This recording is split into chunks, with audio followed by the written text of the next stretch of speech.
collaboration that will introduce new factions and new adventures for you to discover. With this edition of our third star system, we're also going to do something that's at the heart of the entire star system experience, and that is to build it right in front of you. As we have done this year, with the addition of several major locations, such as the Hathor facility or the Lazarus complex, we will continue to unveil new Nyx content throughout the year. It's a slightly different approach to how we deliver Pyro, but we feel this gets the content into your hands sooner and shows our intent as we continue our march towards 1.0. I'm so incredibly proud of the work our teams have done and are continuing to do, and we're excited to have you on this next step of our journey. And as with any journey in Star Citizen, that begins with a little story.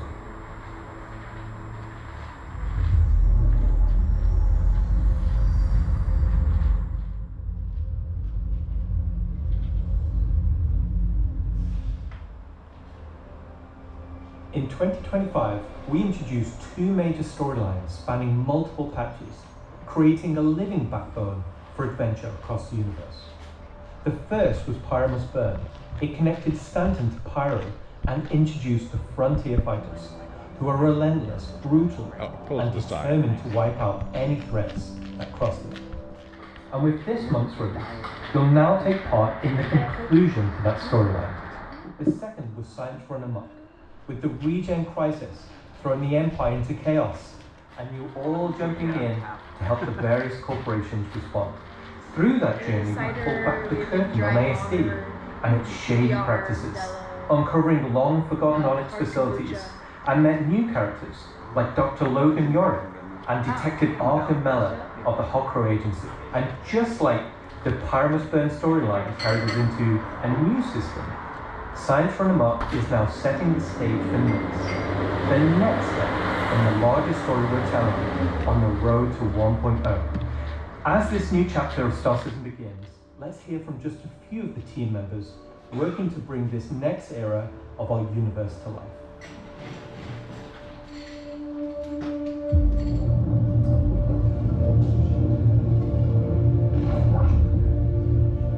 When the Nyx system was first discovered, the United Empire, or the UE, came out and did scans and kind of found out that the system wasn't really settling. The planets were too hard to terraform, the resources were too tough to get, so they opened it up. And one company saw an opportunity where the UE didn't, QB Planet Services. And so they expanded into the system and tried to mine as much as they could, making a very slim margin by the sheer quantity of resources they were pulling out. The system itself sort of ran its course from sort of a large corporate interest perspective, and then was mostly left abandoned. Now this ended up being the ideal situation for the People's Alliance, who were a group of revolutionaries who were trying to overthrow the dictatorship of the Messer regime that was going on in the Empire at the time. So they went to the Nyx system and established what became known as Levski. They wanted to make it everything that the UE wasn't at this time. They set up what they saw as their ideal society, where everyone's voices would be heard, where everyone would be equal. But they'd fallen onto hard times. So Nyx today is kind of at an interesting point in its history. Now that the UE has kind of transformed itself into a democratic society, what is the role? What are the People's Alliance rebelling against? And they still see the Empire as being inherently unfair. They see the role still trying to create a free and fair society.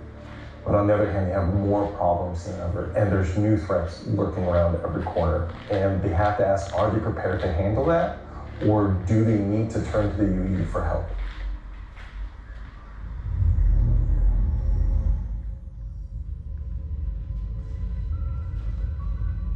Making a star system is, you approach it from kind of two angles in a weird way. What is this system bringing to the gallery?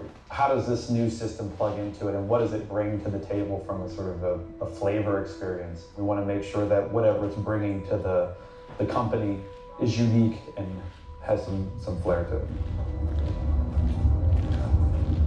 So the Nyx system is a remote system where people want to go and live free outside of the pressure and influence of the UEE. It's a remote and rugged system with a lot of hostility coming from the ever-present threat of Vanduul. It's kind of like a frontier-esque thing. It's not lawless like Pyro, it's just kind of out there. Pyro's more like a Mad Max wasteland, and Nyx is more like Silverado or like Deadwood, right? It's kind of like a smaller scope. The emptiness and the loneliness is the defining factor. You're still going to find gangs, you're still going to find hostile presences, but it's where people go if they want to live off the grid. The People's Alliance is the main peacekeeping force in Nyx. They were unhappy with the direction that the Empire was going under the Messers. They got out. They said, we're just going to start from scratch, build our own society, but build it the way that we think it needs to be built. They're not perfect, they're just people, but they're doing their best. They want to help keep Nyx safe and make it prosper. They are trying to do the best that they can, but are faced with the realities of dealing with people, which is tricky. The Pyro Star is quite a warm star. Stanton Star is quite neutral. And the Nyx is a little bit cooler. The system has a star and it has this dark, really, really dense gas, sort of nebulous cloud. And it has points of light scattered around it, and those points of light in this gas cloud is really, really hazy. So because Nyx is bordering Vanduul space, it was important that we have a gap in the Nyx gas cloud where you could sort of just, in between the clouds, see a piece of the Vanduul space. It feels so close that it's even like protruding some red light. The level designers are using it as an actual visual indicator of where to place more dangerous POIs. So if you point your ship in the direction of it, you should find, as we build it out, that you will be in more and more danger. And I think that's really cool. To give more atmosphere, I was testing adding some sort of space snowflakes, essentially. So when you look towards the sun, you can sort of see that sort of like sparkle. But then when you look... Yeah. away from the sun, Just hope we don't get a server error thing to show up on the. those lights. For the jump points in Nyx, we'll have two on this release. We'll have one from Pyro to Nyx and one from Stanton to Nyx. It should be going from Nyx to Castra, but we're essentially bypassing Castra temporarily. Hey, you want to make sure you can get there any way you want. Galatian Belt is a huge asteroid belt that is in sort of the middle of the system. Galatian Belt is a combination of a bunch of technologies that we already had. The asteroid field we use for planetary rings and the gas clouds, and it's combining them to make something completely new that we've just not seen before. It's full of resources that are still left unharvested because it's kind of a tricky spot for easy resources. That means that there's still a lot of opportunity for independent miners still out there. So the rocks in Nyx are a bit more sharp, like sort of like icy look, rocky, cliff-like, very different from those in the Pyro and Stanton. One of the big differences too is all of the extra added movement that just adds a little bit of extra flair.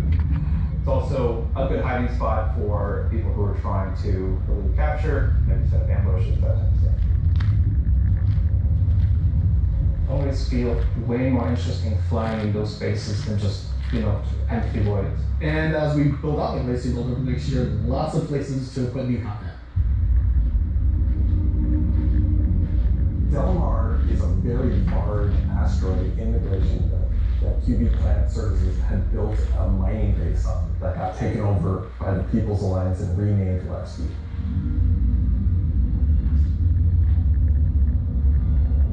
Levski is our first and biggest social outpost for Nyx. It's kind of like the place where you stop before you do your independent. So it's kind of a San Francisco where you got to the Boulder Crush. It's going to be the central hub for trade and hauling and all of the commerce within Nyx and also from Nyx to other systems. But it does have a CD underlayer to it. Over the years, you're sort of improving the generation method of those asteroids to culminate towards this specific point to make large, explorable location. When you fly towards the west, you see this huge gas ring around it, scattered small, mid-sized pieces of the asteroids. Levski is immediately apparently unique by the fact that it's a facility clamped onto the side of an asteroid. The breathtaking views of looking into the belt instantly gives it a unique charm and flavour. But as you approach, you'll initially see a very dramatic borehole that goes all the way through the asteroid. You'll also see, growing out from there and alongside Levski, there will be landing pads along what I call the spine.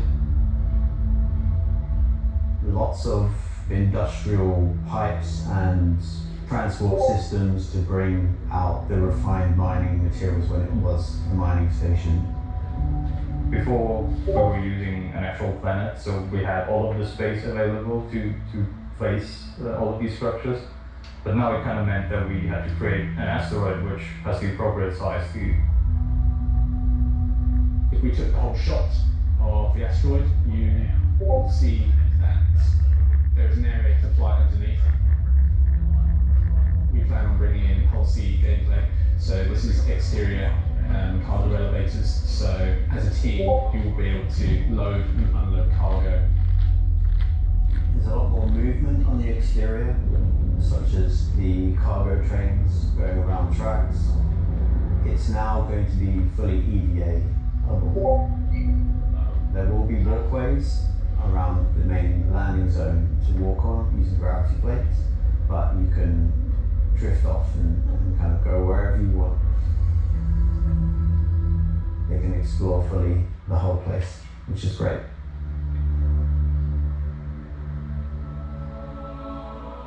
Unlike the majority of anarchists living in Pyro, there are people here in Nyx that care.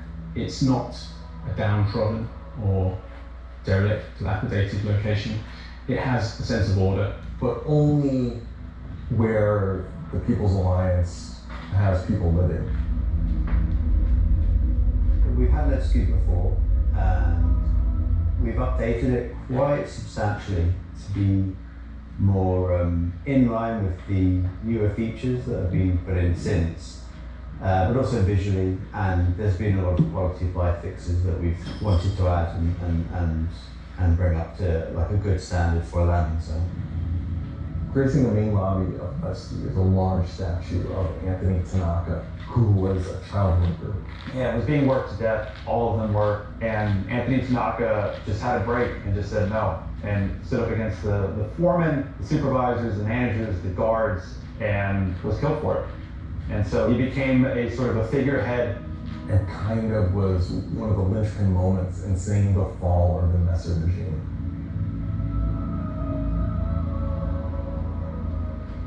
So if you take the elevator up to the top deck, you'll see the top view and the cargo area as well. So you can go through the cargo shop. You've got your normal kind of cargo needs. You will have ability to trade and buy your tractor beam and other gear that you need. So if you were to die in the Nyx system, then one of the places you might come out from is the hospital in Levski, which is called the Mercy Hospital. So Mercy Hospital is just basically it's a local med station for all the residents of Levski, anybody traveling through the system, trying to provide as good medical help for people as they can. When you arrive at the house location, you'll be presented with a lobby, elevator bank, and then you will take that transit to the HAP room. So within that room will be pods And that's where the original miners would have lived. They're not the nicest and they're a bit messy, but they're at home for people in Nevsky. If you head down to the lower view deck, we'll go through into the Grand Barter, which is your main social and commercial area of Nevsky. This is where you will see market sellers selling their wares. There will be stalls, there will be more competitive shops. And that includes things like corderies, which is your armor shop, and also conscientious objects, which are weapons. There's also one of my favourite places, Cafe Musée, which is where you can go down into some of the more rocky depths and grab yourself a drink, and you never know who you meet down there. If you explore a bit more around the Grand Barter, there's other routes around and little side passages. There's another shop that's away from that area called Teachers.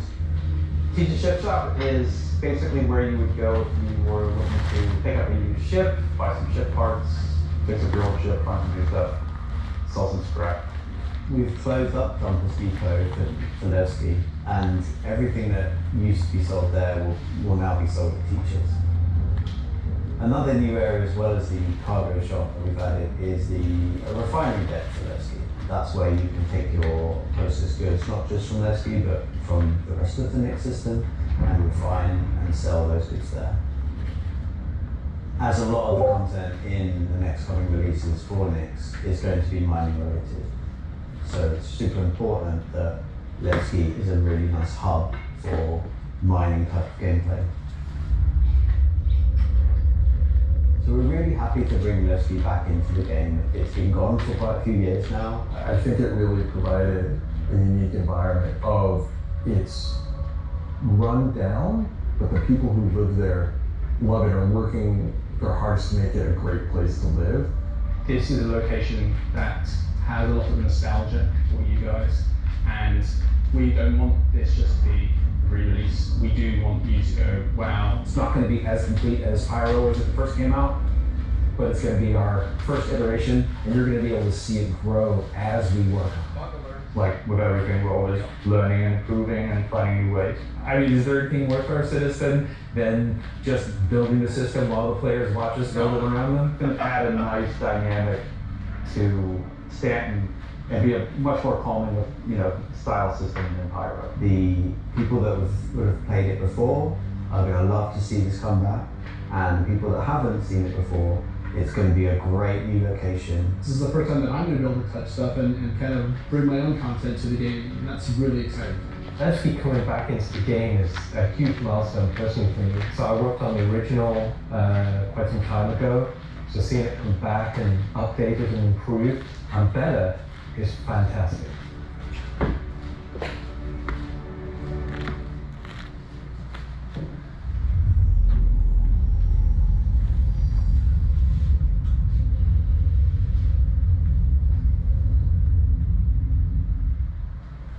So we've talked about Nevsky, we've talked about Palladium Belt, but you're probably asking yourself, what's the new gameplay activity we're going to be doing? So let's find out. Welcome to Nix is your first experience in a new space station in a new solar system. It's a mystery to be solved. There's things for the player to explore and look into. There's going to be some twists and turns, of course some combat, and if you're lucky enough to survive, maybe some good rewards. This is basically a continuation of kind of our ASD storyline. So in the closing out what we would call our sort of science run amok storyline, we had revealed that ASD had been procuring sort of very black market illegal stuff in order to conduct their experiments. So this mission is basically going to be continuing on that trail. So the Navy has learned that illegal tech is being sold in the UAE, and they're hiring Intersect to investigate.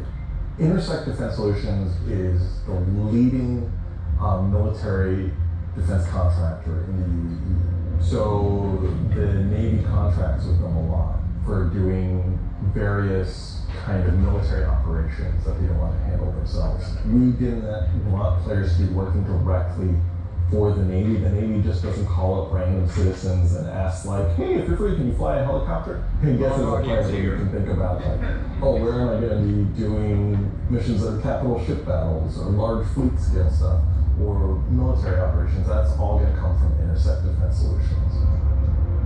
Intersect have discovered the source of illegal tech is in the Nix system and an old abandoned QV Planet Services logistics station that's come back online. So they want the players to figure out what's going on. So when you come out of Quantum and you start your approach vector to the objective, you'll be weaving through asteroids, going through the Glacian Belt, and slowly the station will reveal itself. Now this is an old QV logistics station. It's pretty beat up, it's pretty derelict, but there's some points of interest that you'll spot as you go through. So the station itself shares design cues from old Pan Am stations found in Pyro. This architectural design found its way into the Nix system as the system was being established. But you'll also see some additional design cues that QV Planetary Services were adding, so it's a nice transition architectural point. It's fairly skeletal in design. You'll see logistics yards and cargo yards, but also facilities pinned inside the asteroid, creating this network of facilities. You'll notice there's a Polaris near the main hub. It's not a normal Polaris. It's damaged, it's broken, it's not a standard corporate Polaris. So at this point, you should be asking yourself, who did this belong to? Away from the Polaris, you'll see struts leading to asteroid bases. And these asteroid bases are locked, so you don't know exactly what's inside just yet. But all of this comes together to form the playground for the mission to take place. So not only is this facility unabandoned, but it's also under attack from a surprising but familiar foe.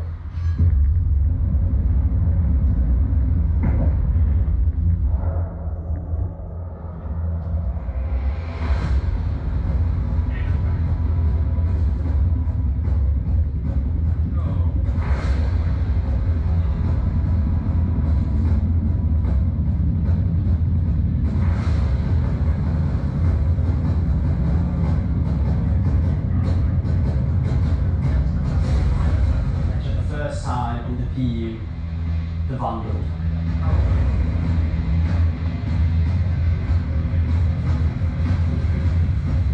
So the Vandal are a nomadic, very violent spacefaring race. They've been striking out against outposts and such in the Nix system that don't really know what they want, don't know why they're doing it, but it seems like whoever's running the station is really pissing them off. Vandal raiding parties have been arriving in the system, and they're unaffiliated to any clan, with small groups coming in and picking at them. But as time goes on, those raids are getting bigger and more frequent. They'll be the signs that you're familiar with. Blades and blades that we all know and hate. And a new craft for the PU, the Vandal Stinger.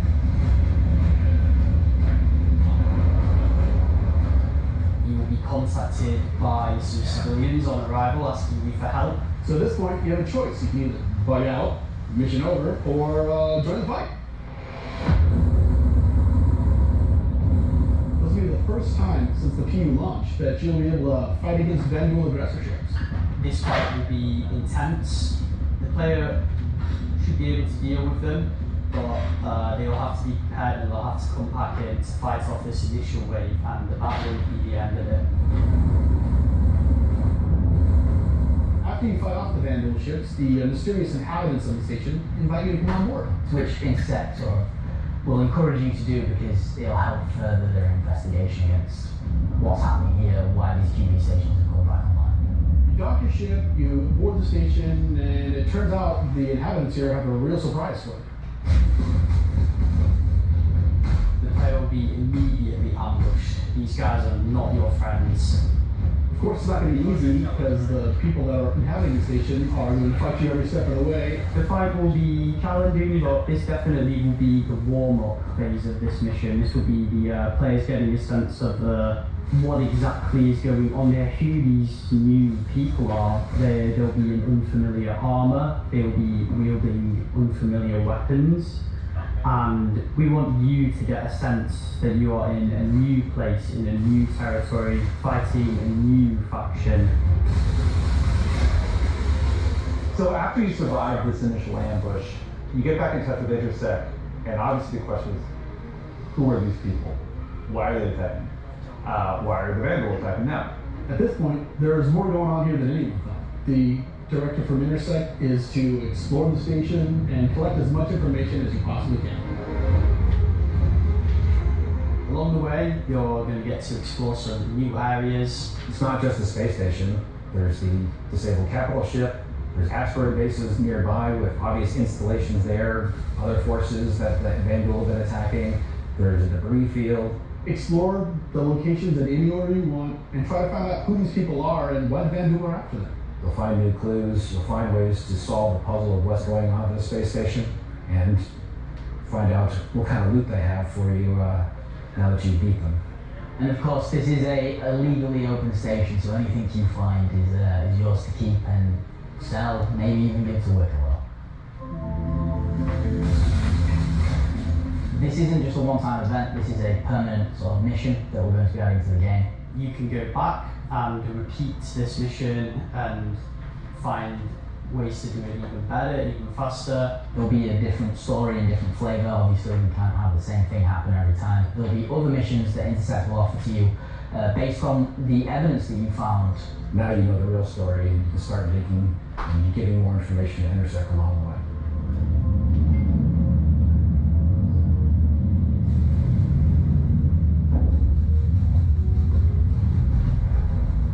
I'm super excited to finally see the Vandal in the PU. I'm excited to bring cool Vandal ship combat to SC.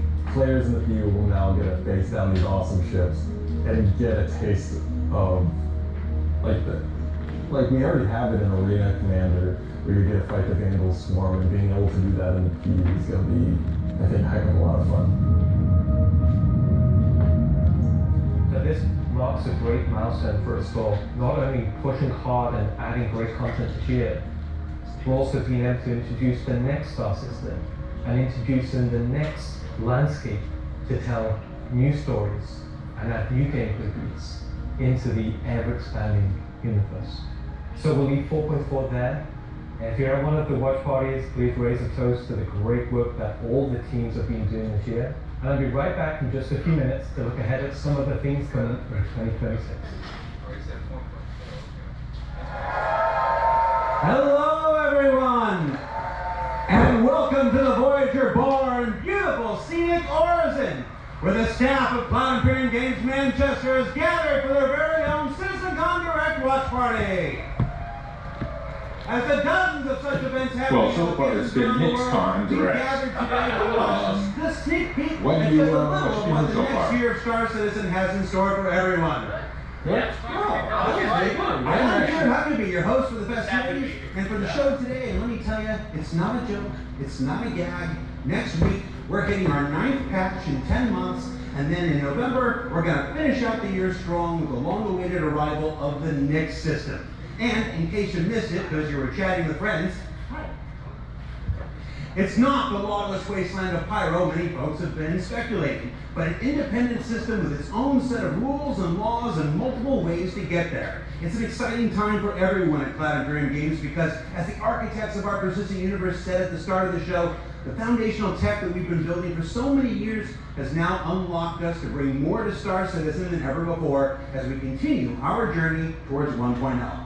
Now, before we continue with the show, let's get a few housekeeping tasks out of the way. First, we're simulcast on YouTube and Twitch. So if you want the keen communities of Twitch or the 4K ultra high resolution of YouTube, you have your choice. Second, throughout the broadcast today, we want to see and hear what you have to say along the way, and you can tell us on social media by using hashtag CitizenCon. We're especially interested to see any photos from those watch parties that are happening across the globe, and we're going to find some way to bring a few of them into the broadcast later in the program.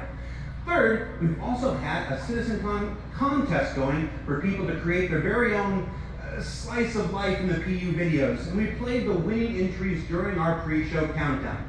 The offerings were super varied. The idea was to work with a team to show the life of a miner or a hauler or a bounty hunter or whatever. But one guy just said, I'm gonna make a video about how awesome I am. And I respect that. So shout out Nocturnal Revenant. I don't remember if you were one of the winners getting an L21 Wool from Kruger for their efforts, but you won the coveted Disco Lando Complete Narcissist Award. Good job. And to all the winners, I'm sure someone will either be in touch with you about your wools or they'll just show up on your accounts. I really don't know how that process works. Probably would have been good to find out with the show. I'm so afraid. Either way, if you missed the pre-show and are curious if you won, you can check the replay after we're done here today. All right. I just realized that my bosses, Chris and Sandy, are sitting in a movie theater watch party in Switzerland right now. A completely captive audience. So real behind the scenes here. This is especially torturous for Chris right now because he's super excited about the next segment we've got coming up. Aren't you, Chris? And you're just sat there right now, forced to watch and listen to anything I say. Do either of you regret that decision so long ago? All right, so I've probably pushed my luck enough. Let's get to the next thing. When Nix arrives next month, it'll have Levski, the Glacium Belt, and the new Welcome to Nix operation we just discussed. But throughout 2026, we'll also continue to build the Star System out with new features and new technologies that will not only set Nix apart and give it a unique identity from its sibling Star Systems, but continue to set Star Citizen apart from other video games altogether. Now at this point, if you're running one of the watch parties, you're going to want to crank your speakers up for some brand new music from the Maestro Pedro himself, and let's take a look at some of what the next year has to offer for the Nix system.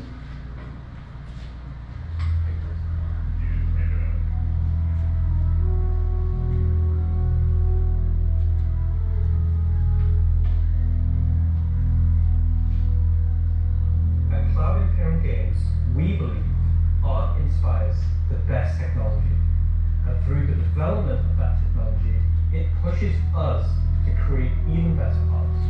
When Genesis comes to the persistent universe starting next year, it will change how you experience every world, and not just in the building of the new planets for the Nix system. We will also go back through Stanton and Pyro and reimagine them through the lens of our technology. Previously, and more traditionally, we create slices of biomes, like deserts or forests.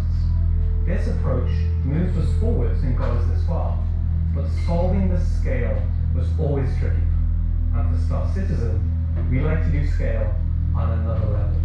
Issues like seeing tiling from our height maps from high altitude, or the unpredictable blending when two biomes connected, were common, but ultimately, things just never felt right. Our worlds were gorgeous, but to us, they still sometimes felt like interpretations. Now this was a super hard problem, which we needed to solve at the scale the Star System requires. We challenged ourselves to emulate nature in the most believable way, and not just on a planetary scale, but to our level of detail.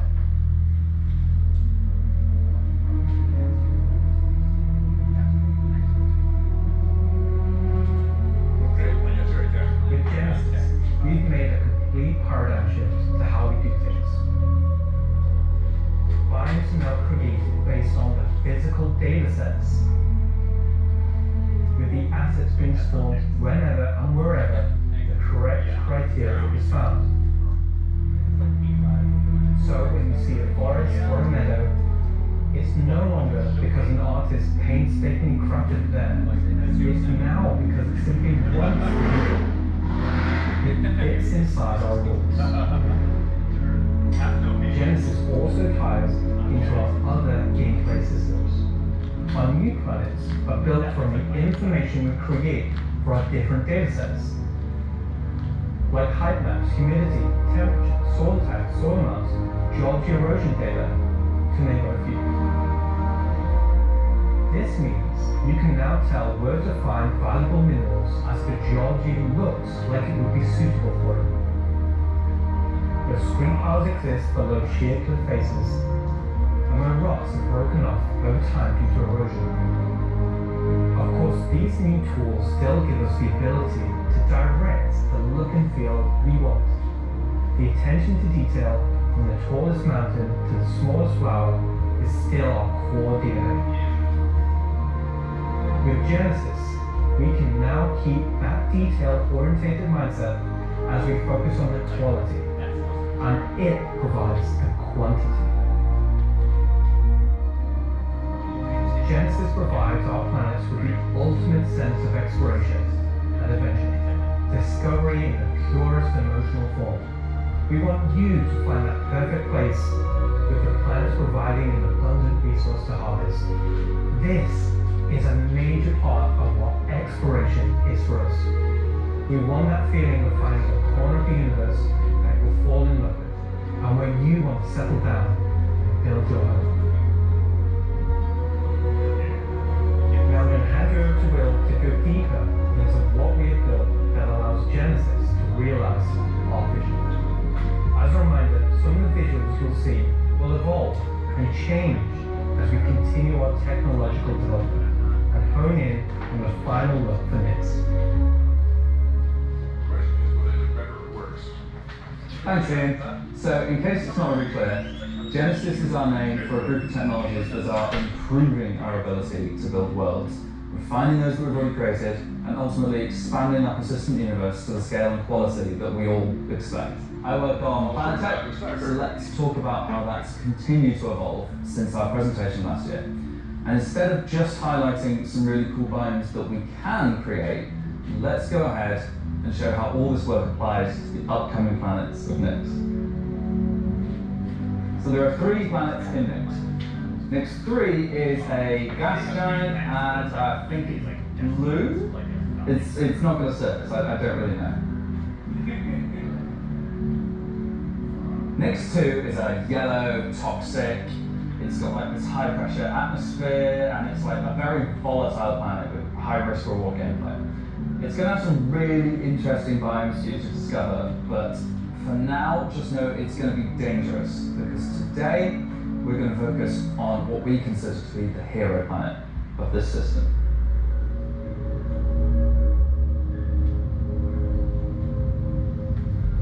Nyx 1 has got a rugged, remote beauty. It's got a diverse set of biomes, from weathered rocky mountain ranges to vast sweeping forests and grasslands, and from damp expansive wetlands to claustrophobic estuary swamps. These core biome concepts give us a fantastic platform to hone our technology, in some cases because the current tech couldn't do them at all, or because we want to completely step up our game for them. So, let's approach this planet in much the same way that you, the player, will, from orbit. The orbit appearance of the planets going forward is far more tied to what is present on the surface. Previously, we had different data that drove the orbital and ground colouring.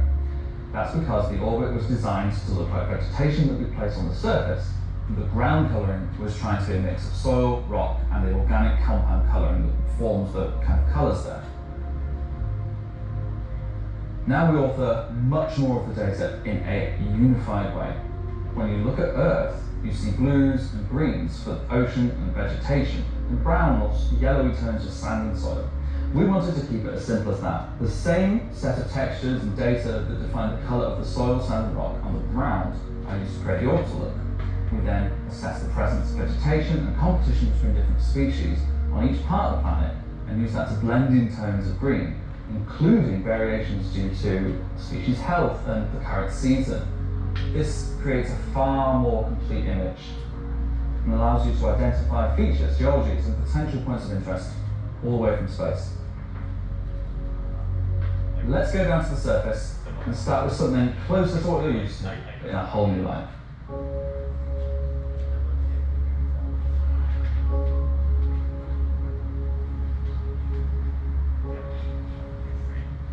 When we approached the surface of the planet, we wanted to start by focusing on just the soil and rock. One of the things that was missing from our terrain previously was simply feature complexity. Looking at our contemporaries, we lacked detail at the ground scale. To combat this, we've added a new layer of data. That layer is called the medium tiles. These are intelligently placed on top of the existing 4-kilometer terrain tiles based on slope, soil type, and other erosion data. And these medium tiles don't just create height changes, they also bring in local erosion data both for soil and bedrock size values. And this gives us a whole new level of terrain detail, of scale, and allows us to create far more unique locations across the planet. So now that we've nailed the surface, let's have a look at adding some rocks. We've now got two major contributors to the rock content of our planet. Firstly, long desired feature, cliffs. We are adding large scale, varied detail to all our cliffs based on the geology at a given location. This adds an exciting new dimension to steep slopes that we simply couldn't get before. The second is a big one for you ground vehicle enthusiasts. Rocks are now found not scattered everywhere, like spilt popcorn at the cinema, but only in places you'd expect to find them, thanks to a brand new rock scattering algorithm that isn't annoying as hell. Using physical data generated for each large and medium tile, now rock distribution makes sense and has a physical basis. So if you're still crashing into them after this comes out, that's on you. The rock assets themselves have had a glow up too. We now create rock sets related to a particular geology that look like they originated from the same source. And this ties into how we'll be distributing minables in much more interesting ways too.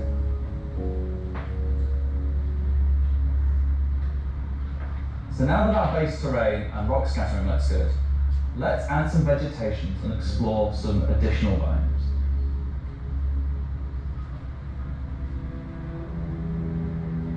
Next one's forests and grasslands are full of trees, various grass species, rock formations, and they're found in all sorts of elevations like mountain valleys, open plains, and dense meadows. When we start to add a bit of fresh water, they begin transitioning into more wetland type biomes. And while forests are super cool, let's focus on the grasslands and wetlands today. So, how are we making these look so great? Obviously, we've had grass before, but never meadows of it. Because until now, we haven't been able to spawn grass in large enough quantities or effectively represented at distance. So we're stepping up our game in terms of spawning, shaping, and shading grass. With Genesis, we now leverage GPU spawning to create vast quantities of assets across all biomes, whether it be dense meadows or more complex collections of ground cover like you can see in these wetlands. We are also able to fit our grass tiles to the ground by conforming them to the unique terrain underneath. Now we can finally cover complex terrain shapes with grass and ground cover assets, and as a result they are now gravity aligned, meaning each blade is oriented as you'd expect and not sticking out like before.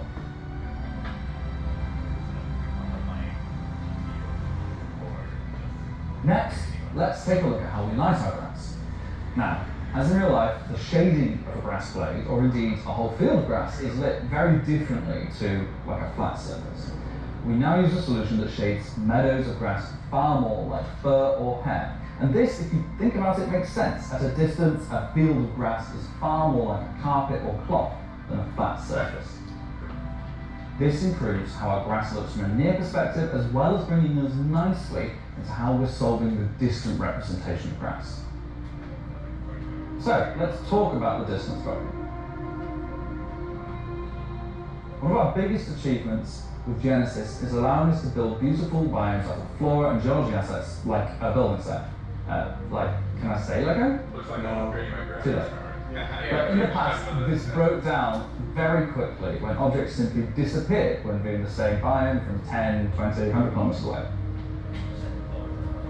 Because we don't hide planetary transitions and allow them to view complex regions from very large distances, there are almost infinite perspectives from which you can see a location and start instantly. So, how can we afford to evaluate complex spawning logic at runtime for the entire swathes of the planet? Enter the virtual terrain. Virtual terrain, or VT for short, is how we now cache and represent our terrain at varying scales. This has been the enabler of all of the lovely advances in terrain complexity and asset formation so far. And it's also how we now evaluate and represent vegetation from a distance. When creating the VT for each part of the terrain, we assess if vegetation has covered the ground, and if so, what shading should be applied. For all of our biomes, we're now able to use the same shading model for the distant representation as the close-up asset, whether that's our lovely rolling hills, some more dramatic rockscapes, those muddy wetlands, or even our festering swamps. So yeah, we didn't forget about the swamps, and they're coming to Nyx 2012. Built using the lessons learned and all the technology we've developed, these swamps now spring into existence from the planetary data. This biome combines all of the elements from the other biomes we've shown you today: water interaction, dense spawning, unique ground coverage, and I think it creates something really unique.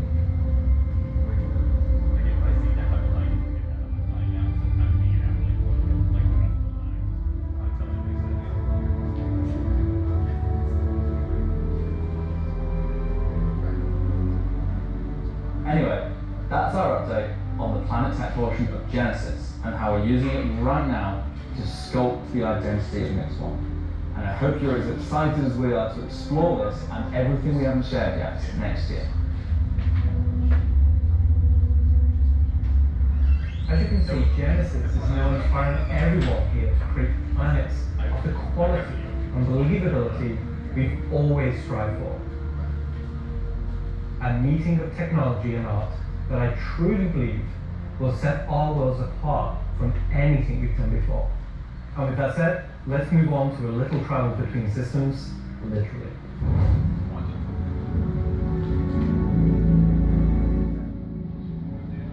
Up until now, our mission system has been specific to the star system we're in, meaning a Stanton mission has to take place in the Stanton system, and a Pyro mission has to take place there. We have never been able to link these together, but with the introduction of our third star system, it's time for this to change. And that begins with the introduction of interstellar cargo. What are you talking about, James? System-to-system hauling missions. Hauling is back. George said hauling was gone because he could play the game. I agree. I'll go along. These are exactly what they say on the tin. Missions where you're going to start at, say, Stanton and end in Nyx, taking various volumes of cargo between the stations. So there'll be high volumes of cargo that kind of fulfill the purpose for the first sea and the other series of those ships. And there'll be a few sort of more direct routes. So you might pick up some cargo from Ruin Station and Pyro, and go through the jump point to Stanton, and drop it off there at one of the Helios. So if you've never sort of experienced the jump point or going through it, these missions will require you to. They're no way limited. You can do them in any sort of ship you want, any size of ship. I'll be doing them in like Draco between Stanton and Nyx. I've got a few ships, but the Draco is really cute, so. One thing that we're looking to add with these interstellar missions is scripted combat encounters where you can be attacked by NPC ships.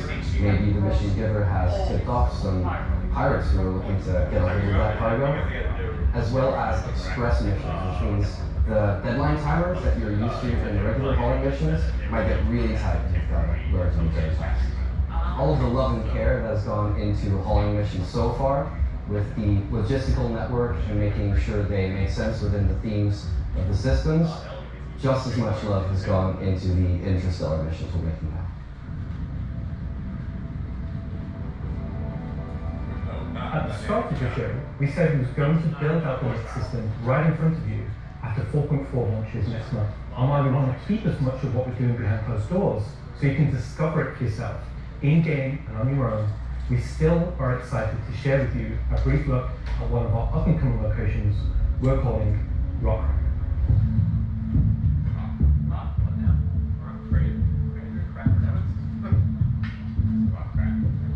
Okay, so Rock Cracker, Jared, is our internal name. Rock cracker is where you have to crack a rock.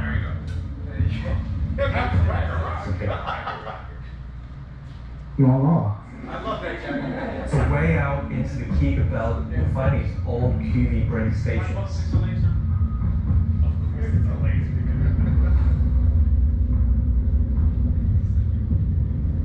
These were originally industrial facilities breaking apart large asteroids and mining them down. Since they've been mothballed and been left abandoned.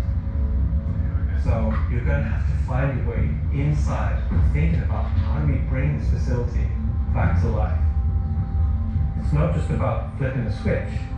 As you bring these stations back to life, you'll be lighting the beacon and calling attention to these long forgotten places. One of the main features is the laser head, which will require certain things to get working. It's up to you and your friends to find how to get in. There'll be a variety of options. Whether you're discovering the bowels of the station and mining your way through long forgotten tunnels, or you're going through the main laser entrance. Now, as you're traversing through the facility, you'll find the old engine room. Now, there may be ways to bring the facility back to life, kickstart the engines, and bring power to different parts of the facility. Maybe eventually bringing the laser back online and cracking some rocks. The second new gameplay loop is FPS combat. You're not there by yourself. There may be squatters and outlaws in these stations trying to stop you from what you want to do.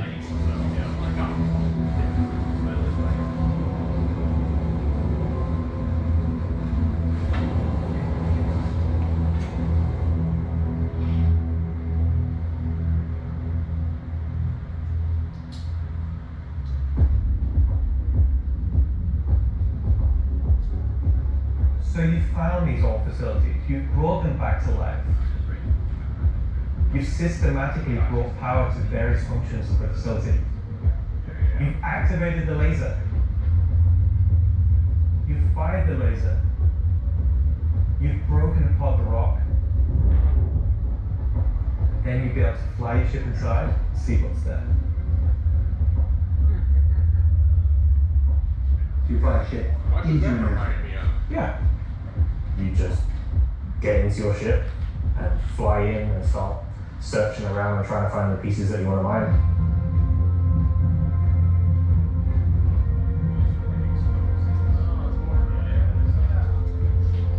I'm really excited about Rock Cracker because it's a sandbox activity. You can kind of go to these whenever you want to. This content is for players who enjoy mining, who enjoy exploration, investigation, and don't mind a little bit of FPS content on there.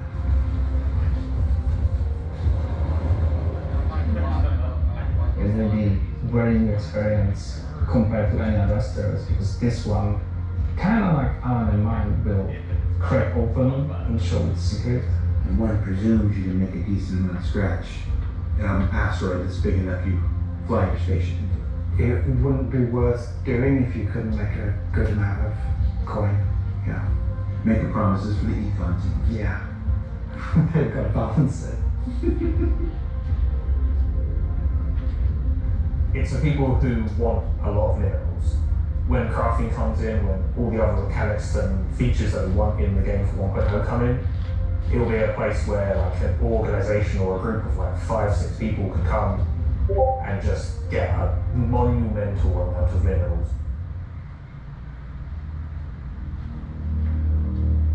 So that's a look at some of what's coming over the next 12 months.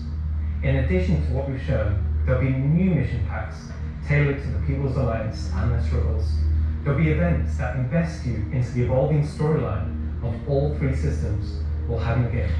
And of course, when we begin populating these with new planets, there'll be a whole host of ground-based POIs, settlements and structures inhabited by those trying to make their way in the verse. And all of this in service of building star systems that complement the massive corporate yard of Stanton, the lawless ganking of Pyro, and now the new frontier of discovery for the Nyx system. Shall I say ganking? Already did.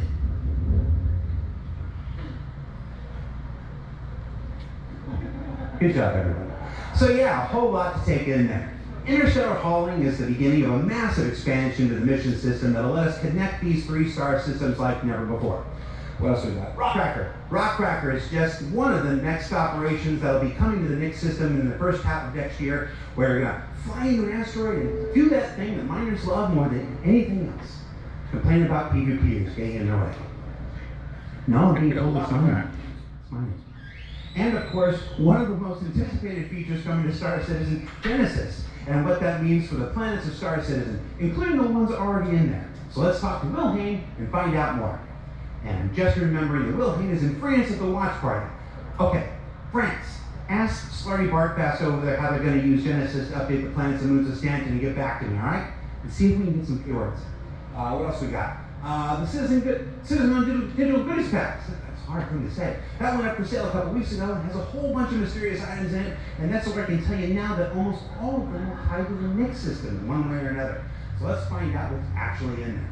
There's a gunship wetsuit, helmet, 2 armor sets from that mysterious faction causing a ruckus with the Vanduul, an Intersect BDU sweater and outfit, a couple of crazy weapons that I'm certain we're going to learn about in just a few minutes, some slick Levski swag, and finally, to celebrate the long-awaited edition of the Vanduul of Star Citizen, a cool Vanduul knife and adorable plushie, which I swear to love, and squeeze, and cherish forever.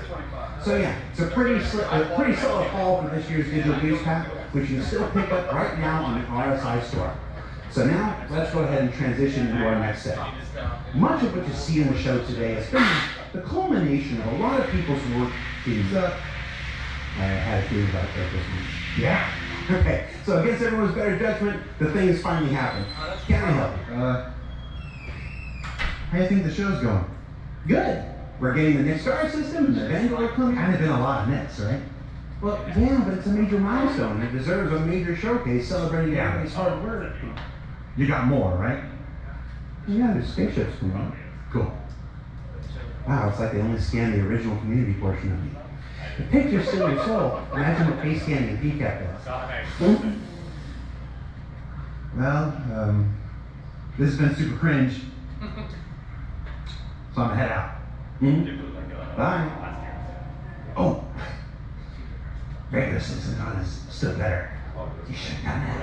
Of course. Thank you. Part of you that isn't a soulless marketing puppet. All right.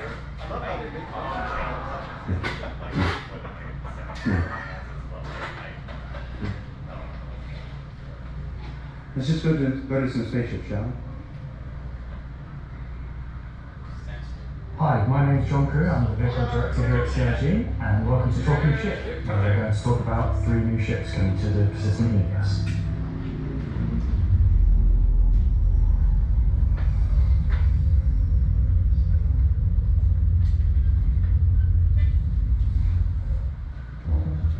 Last year has been pretty hectic in terms of vehicle deliveries. I think we've delivered the most we've ever done in a 12-month period, and we've covered all the way from tiny little snubs all the way up to capital ships. We've kind of filled out a few little gaps. We've introduced some new ships by some old manufacturers. We had the bars come out, and obviously people have enjoyed playing with that. We snuck the Icarus in. We've had nobody was expecting it for a while, and it's been a busy year. It's nice to start revisit some of the older catalogue and some of the bigger ships again. I think my favourite ship from the last year is a tie between the Wolf and the Golem. Favourite ship from last year? Probably the Wolf. I feel like it's the obvious one. I'm trying to think of something else, but I really like the Wolf. Everyone's mentioning the Wolf. The Wolf's everyone's favourite. The Wolf, obviously, a return recruiter, completely new aesthetic to the game. The Wolf was, it was kind of everything we set it out to be, and it revived an old manufacturer. We've not seen anything for a while, so yeah, I'm going to say Wolf. The Golem, I think, is just an incredibly well-formed ship in such a small package. It really just shows off that Drake aesthetic, giving you the absolute bare minimum needed to perform the role. I honestly do really like the Zeus. I think it came out really well. It's kind of hard to pin down a favourite, to be honest, because, a lot of musical ships. Next year we've got some supersonic coming up. We're taking on a few big ones, which is good. We're gonna see again maybe some ships from some manufacturers that don't have that many in their lineup. There's a few big challenging ones starting, so they're good. A breadth of ships, should we say. The 3 new ships we're going to introduce today all tie in some way to the primary factions fighting over the Nyx system. We'll start with the People's Alliance and Anduril Aerospace. Anduril is a very military-based brand. This has been a brand that's in Star Citizen for a long time, fighting for lots of military contracts and law, often up against Aegis, and to the point actually used Aegis in the past. You will be familiar with a lot of their ships' designs, such as the Hornet and Lightning. Earlier this year we introduced the Anvil Asgard, based on the Valkyrie chassis, which is an extremely popular offering. And this year we're bringing the concept ship we introduced last year, the Anvil Paladin, to life. The Paladin is a gunship from Anduril Aerospace designed to support ground operations. The gunship is a ship that's designed to sustain firefight, while being in light damage, also taking damage. We don't have a lot of gunships in the game that are true dedicated gunships. They are quite a tricky archetype to control in game without being too powerful. It's designed with a lot of firepower and high armor and health, but very low maneuverability. It's multi-crew, it's just built purely factory. It's got lots of armor, lots of guns, big guns. It's got a very similar squat kind of form to the Valkyrie. It kind of reminds me of, I guess, like a pit bull. Obviously a very menacing silhouette. It looks quite forward-weighted in its stance. It feels like it's coming towards you even when it's just sat still. And I think that's something that helps with it feeling intimidating. If we streamlined on shipboard clockwise, what you're going to see is first the side turrets. If you notice the canopy, you'll see that it's very thick space between where the glass is and the whole steel. That's because it has one more arm, which will come out and give you a little bit more cover while you actually have the target head on. It's got these really nice kind of duplex wings, the turrets out on the side, just trying to match the range of those turrets you can get. Which is controlled by 1 to 2 remote stations on the bridge. If you come around to the rear, you'll see a rail. Now that rail is the main turret of the ship, which is controlled by the co-pilot. So you've got full 360 coverage underneath, full 360 coverage on top with it, and then the side turrets also have 360 coverage that way around and 180 out sideways. So really you have between the turrets pretty much 360 coverage in all directions. One of the new things about the Paladin is all the turrets are remote and all the crew are located in this one central 2-story room. A lot of our gunships, the crew gets scattered across the ship, but with the Paladin, you're all sat together with a nice cool experience, so you can really feel like playing as a group. You've got the pilot co-pilot up top, you've got the gunners underneath, and I think that helps with the intention of what the ship does, because you've got this really nice kind of like gunner viewpoint down, kind of giving this lower coverage. Yeah, with a glass door just to keep the two connected. I think that really helps with the feeling that you're all working together and communicating. That said, if you don't have the ability to fully crew a Paladin, you can still fly it and engage in combat solo. Obviously not as good as if you have a full crew, but you can't always guarantee your friends are going to be online. As a solo ship, it's pretty capable of doing a variety of missions within Star Citizen. So if you want to run this ship solo, you can take on combat missions that, say, other heavy fighters like the Scorpius or other ships such as the Dread Cutlass could do.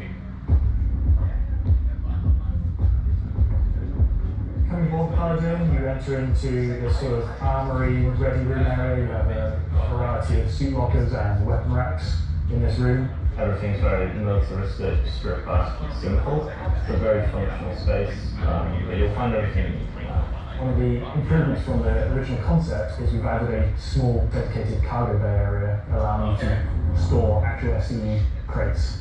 Forward of that is the route to the lower gunners, and then upstairs you have the bridge area, and then off that central area you have the dual living quarters, one on the left, one on the right, and then to the rear you have the main sort of engineering area where the majority of the components are. Also within the upper traversal area. You also have a little breakout area with seating, food machine, toilets, etc. I think it's a very cool looking ship. I think we did a really nice job of taking what was there in the concept and adding an extra level of detail and trying to kind of push things forward. I think it hits the nail in terms of a really solid military ship.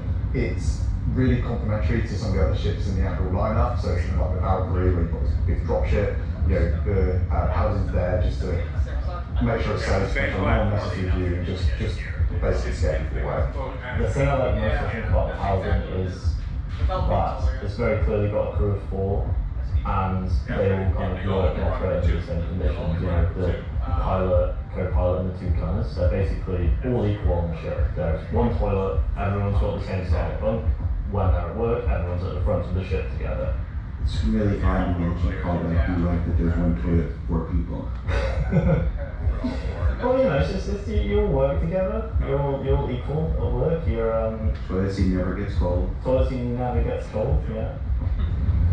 So that's the Admiral Paladin. Whilst originally a military-built craft, it's the perfect ship to focus on the frontier trying to defend against threats. Now, talking of threats, let's move to our next ship, a replica from Hesperia. Hesperia are a high-end manufacturer. They specialise in recreating exotic and particularly alien spacecraft. Effectively what they're doing is they're remanufacturing them, making them a little bit more suitable for kind of human flight. And the latest offering from Syria is the Vandal Stinger. Vandal are big scale space aliens, 7 foot tall, evil war race that sort of take over, steal technology, absorb it, fuse it all together into their own needs. They are the relatively nasty aliens that you sometimes hear about and haven't seen them yet. They also make really cool spaceships. The Stinger is a Vandal heavy fighter that's reserved for their higher tier sort of ace pilots or high ranking members within their clans. The Stinger is a competitor to something like PFA or I guess the Scorpius. It packs a lot of firepower, quite a large frame, so it's a very, very tanky spacecraft. The firepower is almost unrivaled in terms of just both the number and the size of them. So it's there for players who don't want the jockey, they don't want to be in an outfit, they don't want to be there brawling with big guns and taking all the hits. One thing Hesperia have done differently with the Stinger is they have done away with the majority of the bespoke weapons. They heard everyone's complaints about Glaive and Blade and have stripped off the original Vandal weapons to allow customization for standard human weapons. With the exception of the single-size fire gun, because it was too well integrated into the whole, even for Hesperia to remove. All the additional weapons are generic mounts, so they can be swapped with any of the existing lineup that we have in the game. By doing this, it provides greater flexibility to the end user, and this is something Hesperia wanted for the civilian market. For that one bespoke weapon, the size 5 plasma cannon, functionally it is the same as the existing size 5 plasma cannons on the Scythe and Glaive, but it is a sort of Gen 2 model and wraps it in a different aesthetic compared to those models you see that very much older Vandal style, this is a much newer Vandal style, but underneath it is the same weapon that people have used for years. My job as the vehicle art team on the PU was to take the Stinger from the squadron team and prepare for like the PU. We took an opportunity to take, this really well-established art style and, added extra details where needed. So the series is a real blend of these kind of hard surface, kind of rare alloys and wings, and then underneath this real kind of organic structure that kind of webs all of the ship together. It connects the thrusters in, it connects all the kind of underside of the vehicle and pulls the whole ship together. You can tell it's very different from the Vandal ships that are currently in the PU. If you take, for example, the way the cockpits are constructed. Up at the front, we've got this big kind of bubble dome that gives the cockpit quite a unique shape compared to some of our other ships, and also gives the pilot a unique position within the ship and kind of gives great visibility out front. Boarding the Stinger is a little unusual compared to other ships, obviously being alien in nature. You go into a ramp at the rear, and it leads you kind of straight up into the belly of the ship. There's, lots of organic detail, rib cages, kind of strange alien forms.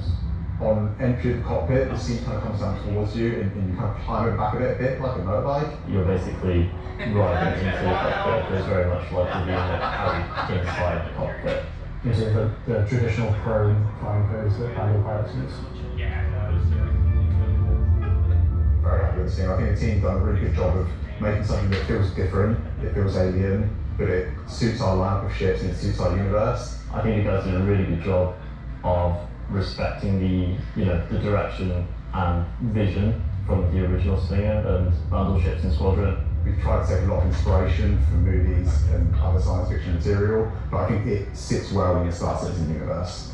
So we have the Paladin for the People's Alliance, we have the Stinger for people that really like Pandal and want to try and pretend to be them. But what about the other mysterious faction we have on the ranks? So Gray Chowdhury got to start as he was working at a cargo center out in Bowden. He started being able to get his hands on some stuff that other people couldn't, items that necessarily you couldn't find on a store shelf, but you wanted anyway. I think Gray is interested in, happy customers. Gray just sees themselves as a conduit to get these things in the hands of people who will appreciate them. And I think that his latest offering is really going to turn some heads.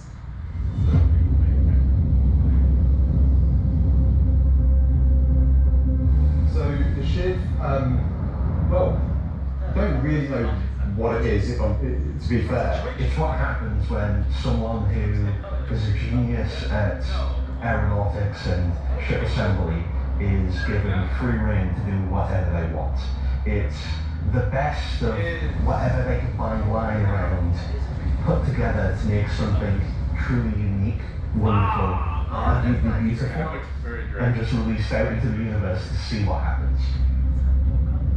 At first glance at the exterior of the ship, I think most people will probably recognise there is more than a fair proportion of the colours visible there, but it's had quite a few changes to it. As you look a little bit closer, you'll start to pick out elements from other ships. You've got, main thrusters that are from the Valkyrie. Even the bits that are obviously cutlass have had panels welded on, panels removed. The top turrets, which is now remote, it's just this hodgepodge amalgamation with multiple other ships' turrets. And then the changes continue onto the inside where, again, it sort of feels cutlass-like, but then you'll find there's bits of Crusader ships just integrated into the wall instead of what was there originally. It has lost its side entrance, some of its cargo capacity, but what it's gained is it's gained visually more powerful thrusters, it's gained a really kind of nice set of belly thrusters, it's upped its firepower. As ever with the refined work from Gray's Market, you can see that great care was taken to the health and safety to ensure that there's no trip hazards anywhere. There's loose cables, panels are exposed. If you look carefully, you'll notice there are tools laying around in the cockpit. He's getting a toilet. Okay.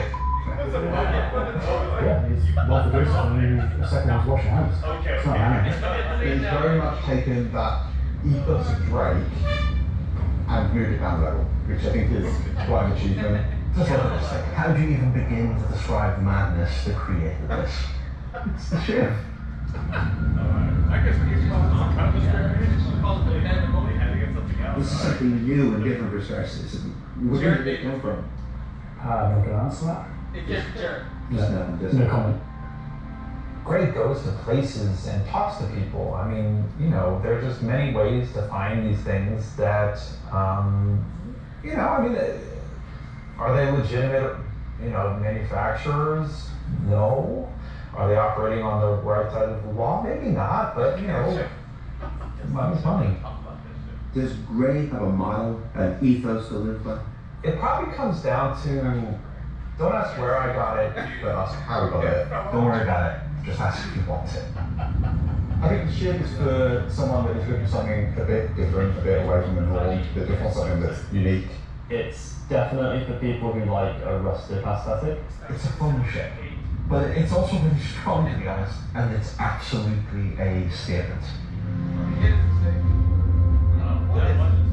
I'm happy with the 3 ship offerings. They're obviously very combat heavy. There's something we wouldn't normally release all at once, but honestly, all of them in a different state, and they're all cool. As always, super excited to release these ships into the game, just see how players react and play with them. It's always fun to see the quirks and the shenanigans that people get up to. So that's Talking Ship for another year.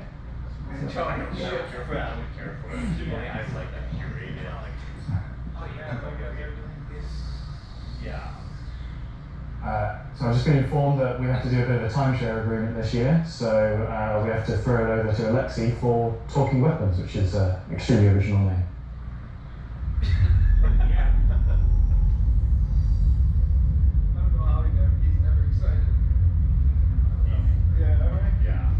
It does a good deadpan. Yeah. Talking about the new edition that came out in October, the non-weapons are essentially the weapons that does not have a manufacturer, the weapons that you can think of that were made by space pirates. Gray sells whatever he can sell. Sometimes he gets his hands on some weapons that come from unknown origins. He will sell things that no company in their right mind would ever make.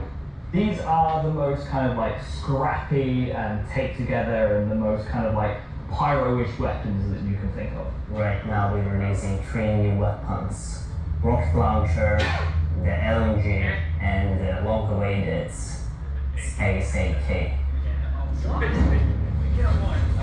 I think this is the one that not only is the most in demand, but I've been politely badgered about the most.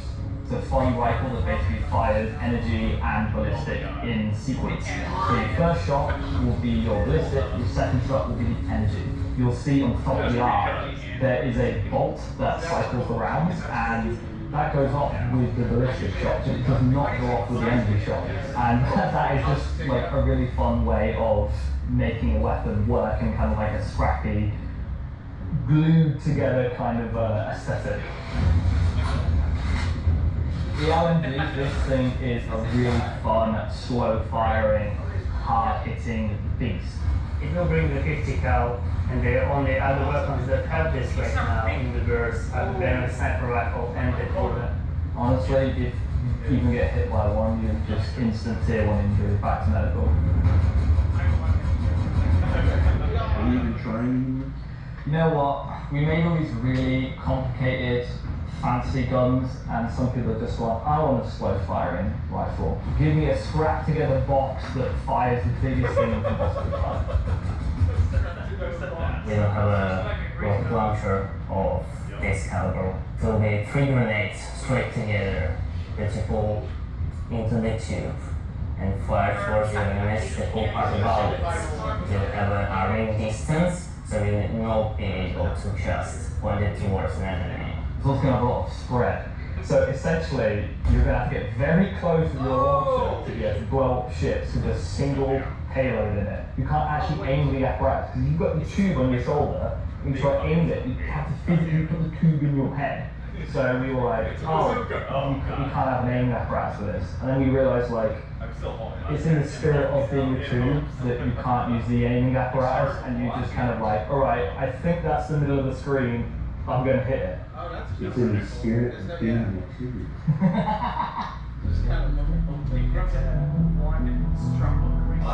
want to talk about Manacross. Manacross are really cool. They don't have anything like this in the verse. I think it will be really convenient to use something that's dedicated to look for the things, especially far away, instead of using your sniper scope, for example. Will the binoculars have light? I'm not aware of this one. Probably not, because binoculars are not something that you need to be aware of. It's really funny because obviously, due to Glintgate, as I beautifully internally call it, basically there was a lot of community feedback basically saying like, oh, I really like spotting people, I really like playing a spotter. And essentially I was like, oh, this community wants to be able to spot people from distances, and what can we make gadget-wise that doesn't require new features? And it was like, binoculars. And I prototyped the thing, which essentially was just a scope in a hand, and it worked. So we've got some really cool binoculars coming that allow you to spot people from distances. And how much damage do the binoculars do? Then they hide and throw them.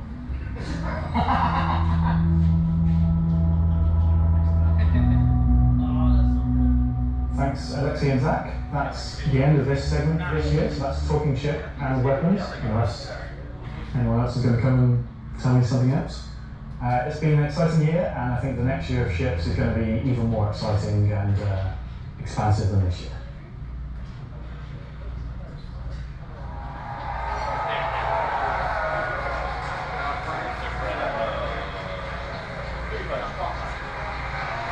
Oh. That is an eclectic bunch of combat ships for the verse, and they're all available right now up on the RobertSpaceIndustries.com store. Also, any minute now, there's going to be a PT drop that includes all three, so you can fly them now ahead of their release next week when Alpha 432 goes live. 3 combat ships. I wonder if they'll have any additional uses coming up later in the show. That's it. All right, what else can I show? Oh, there's merch.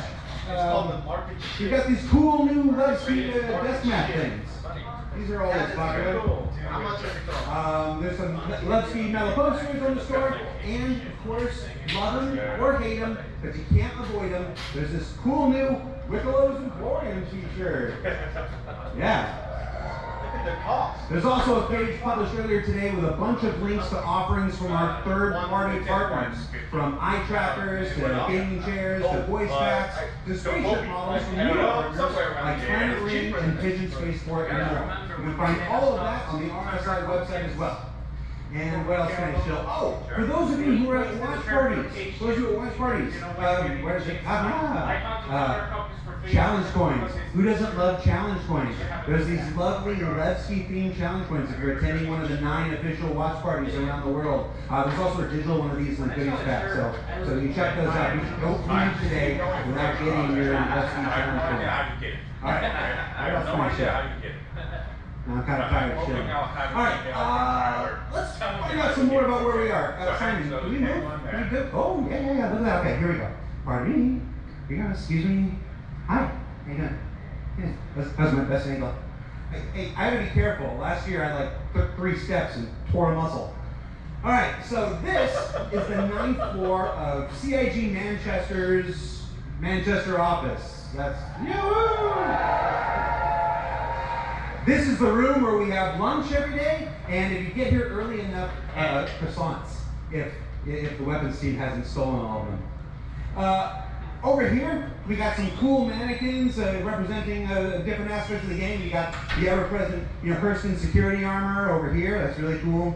You got your Dusters armor right here. You got this guy from a game that we're not talking about today.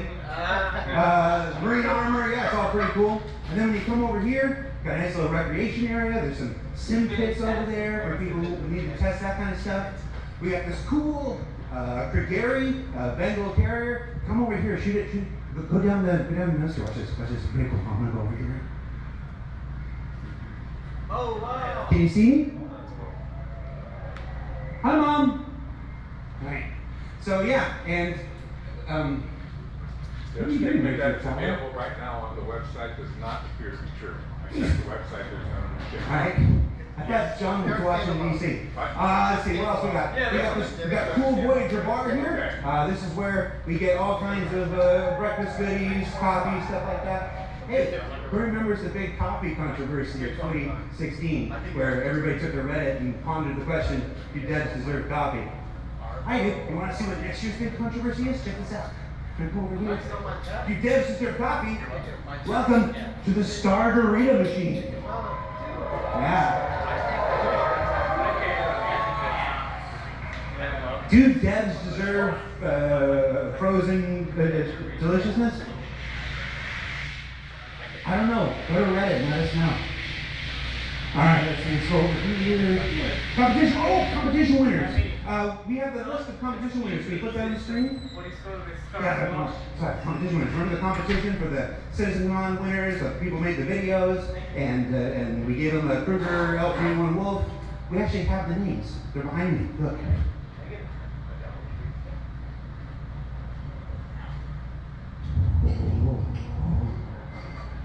Alright, that's cool. Also, everybody's got food. Do I have food here? Oh, somebody's supposed to save me pizza. Alright, so we got, oh, you guys saved me a lot of pizza. Let's see, there's like 3 different kinds of pizza here.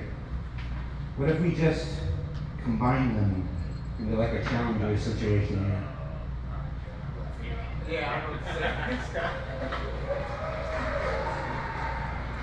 That's a citizen on throwback if you're not familiar.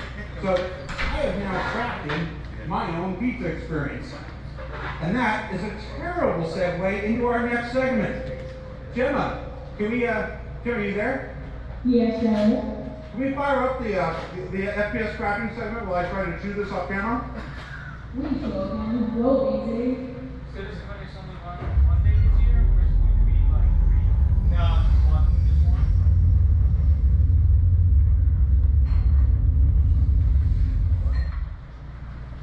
Star Citizen at its heart will always be an enormous sandbox experience where you can set out to tackle the universe in whatever ways you want. But that doesn't mean we can't shape parts of the universe here and there to better suit our needs. That goes to both you and us. Let's start this part of the show with a look at how crafting is going to change everything from resource gathering, refining, and even combat when it comes online in the next few minutes. First version of crafting is going to be quite small in scale. We're going to use it as a concentrated effort to allow the players to experience the initial UI, the flow of gathering materials of different quality, and using those to craft items which are better than what they have currently in the game. The first version is going to be primarily FPS items that you can craft, weapons and armor. For Star Citizen, crafting is our primary progression mechanic. Star Citizen isn't your standard MMO. We don't have levels. We have ships. We have gear. We have things that you create in the world, you perfect, you research, you improve. And those items, those ships, those vehicles, the armor and weapons, that's how you progress in Star Citizen. Crafting isn't just a progression mechanic for creating new items, it's also a fundamental change to how we handle resources in the game. The materials that you collect, how you refine them, quality matters. Crafting the weapons, you'll be able to have some quality materials to influence the item stats on those weapons. It'll be somewhat random, potentially weighted on the location of the material. Some will have a higher chance of higher quality. And once you take those materials to your crafting bench, the fabricator, you can use them to craft. And the different attributes will be increased based on the quality of the materials you use. It's not just iron ore anymore, it's iron ore of quality that you know will get you the stats for the item that you desire. And it's not just mining, it's essentially every resource we can get our hands on. To support this, we also need major changes to inventory so that all of these new resources you're collecting, you can see what you have, you can order it better, you can understand what you have in your inventory. We won't have the new refining crafting system yet, we'll be using the existing ones. Those will pass the quality through into the refined materials, which you can then take to your crafting machine and start making your personal items. Once you have your blueprint and your quality materials that you've refined, then you can put them together on the item fabricator. This will be pretty much what we showed in last year's CitizenCon, with the UI letting you assign your quality resources to different aspects of the item. Once you're happy with what you see on the preview, you'll be able to click to craft and it'll get queued up and your result will be produced sometime later. You'll be able to get the new crafting machine from shops in most landing zones. You'll be able to bring it up on your freight elevator and use it in your personal hangar, or tractor beam it around and stick it on a ship if you want to use it from there. There'll be a small amount of blueprints you get credited to your account just to test and mess around, but the vast majority of them will be earned through missions, and then you can use that blueprint to craft the item that it is. You've got the blueprint for, so it should be a good reason to go and test all the different various missions in the game. The advantage of crafting your own items is that they'll be better than anything that you could buy from shops. You'll be able to increase and improve item stats that are relevant to your gameplay. Maybe a gun will shoot faster, maybe it'll do some more damage, or your armor will have greater resistances against environmental effects or incoming fire. You might be wondering, what about the upgrade and research? That will be coming in a subsequent release. We're happy with this initial scope for crafting. It's going to be so valuable for us as devs to kind of get the metrics in, get the feedback in, because then we can make changes that, you know, they only become obvious, so to speak, when you have kind of mass amounts of data and mass amounts of users using it. So I'm very excited to get it out in the wild. It's our intention to get crafting out in tech preview by the end of the year and get the testing we need so we can release it when it's ready.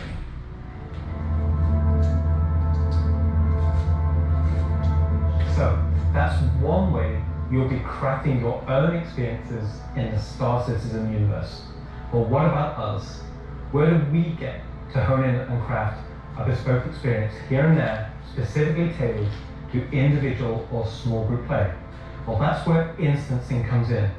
And I'm going to let Benji tell you a little bit more. We're bringing instancing to Star Citizen in 2026. Why are we doing it, and how will it work? So if you've played any content in 2025 in Star Citizen, you know that most of these areas were in actually PvP zones where other players could interfere. Instancing is a means to create an environment where designers can create tailored content that's tuned to a specific group size, but it is also protected from outside interference. It's not to say that we don't love PvP. I'm a PvP guy. PvP me, bro. But like most MMOs, a good balance between a dangerous overworld and a protected instances is needed. Right now, we don't have this ability. This is something we really need in order to give you a sense of progression that is tailored and balanced to a tunable amount of groups. So the difficulty matches the group size. There's a beginning and an end. It doesn't mean that that doesn't fit in our overworld strategy, meaning getting to the instance is dangerous, exiting the instance is dangerous, or can be interfered with others. But at least when you're playing the content, we can actually make something that's curated for one experience. So before anybody says this is only a PvE thing, this technology can also be applied to unlock curated PvP experiences that are as seamless as the PvE one. So it's not about one thing or the other, it's really about unlocking developers' ability to create curated content. So that said, how will it work?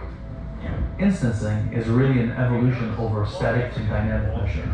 We want your instances to be as seamless as your instance hangers, meaning that when you take an elevator, you exit the elevator, you're inside the instance. A gateway opens, you cross that gateway, you're now into your instances. Could be also a quantum jump into an instance that you don't even see. The transition is just like a dynamic mesh transition. And so throughout the universe, we will be able to add these areas that are open or closed instances that allow you to join in either with a party and have a reserved instance for your party, or join in open instances that has a number of slots. And so some of those areas will be completely instanced on different servers. This allows us to leverage the compute power of the entire mesh. The closed ones will be really to drive one piece of content. You enter and exit seamlessly, just like we do with your instance hangers currently. Let's go and find out what one of our first instances will be. Siege of Arzen was an event we did previously, which created a gameplay scenario where the player had to run through and progress through contested islands of Arzen. This was a high-paced, high-intensity event, but it struggled a little bit from its technical execution. But now with the introduction of instancing, it gives us an opportunity to evolve it and modify it and make it better for you in a small group to work through that activity. It is an event that I had the honor of pretty much solely designing and building all of the logic and having the stress of trying to get it working. Agent Julie from the CDF puts the call out for volunteers because basically the Ninetales have taken over sort of a cluster of floating platforms in Orison. And you are there to kill these sort of lieutenants of this terrorist organization and take back control. So in our current thinking, Siege of Arson is designed for about 15 to 20 people fire team. So you, your friends, or your org will go in, you'll all have sort of dedicated roles. Some of you might be the tank who brings in the heavy weapons and sort of pulls the fire. Some of you might sit at the back and be the sniper and pick people off who are a bit further to make the advance easier. Some of you will be the medic whose sole job is going to be revive and look after the rest of your team and the health of them. And some of you will be the people who push for the objectives to try and get sort of most of the mission done. The event was designed for about 15 to 30 people, but when we released it, we fixed the problem with 2 DGSs on one server that was fighting for resources. And with that, we also upped the player count to 100, so when it first debuted, it was already too full for what it was designed for. It was a massive operation at the time. I think that bringing it back and giving it a refresher will be a fantastic addition back into the PU. So imagine if Siege was a instance that you could go in and play solo, or if it was a public event that you could go with your friends, or you could join up with random players on the server. There's lots of ways that we want to take a look at Siege, how we can make it a more approachable piece of content. I'm excited to say the least to bring back Siege of Arson, 2 statuses, and to sort of have it be one of the first tests that we have for instancing and really get it back to sort of a core experience point where it should be. So while the next season is quite heavily focused on mix, I'm also very happy that we're not really ignoring our other 2 systems of Standard and Pyro, and we're going back there and sort of improving and expanding on the player's life in those 2 systems as well.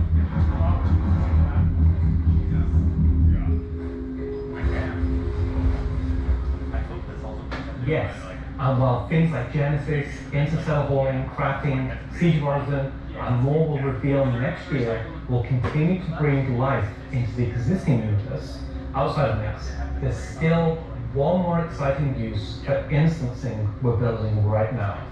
It's an early look to normal, and some of it is still in whitebox, but we're excited to share the first look at a major content release of 2026, and what it means for progression-based gameplay.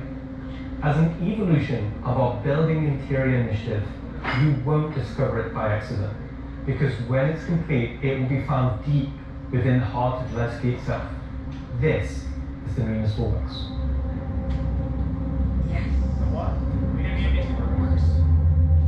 So inside the facility, you'll find huge vaporization chambers, old processing plants, industrial tunnels, and eventually into the old turbines which are still pumping heat into the old.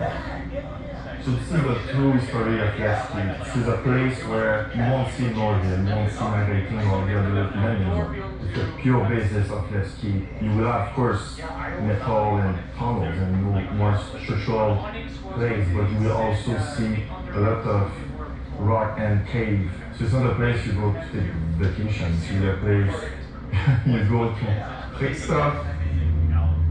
Not everybody has what it takes to come down there and do the job that needs to be done. All of your sewage systems have stopped working, everything's going to shit, quite literally. And so the player is tasked with their group, most likely, to go into there, take out the outdoors and get the facility working again.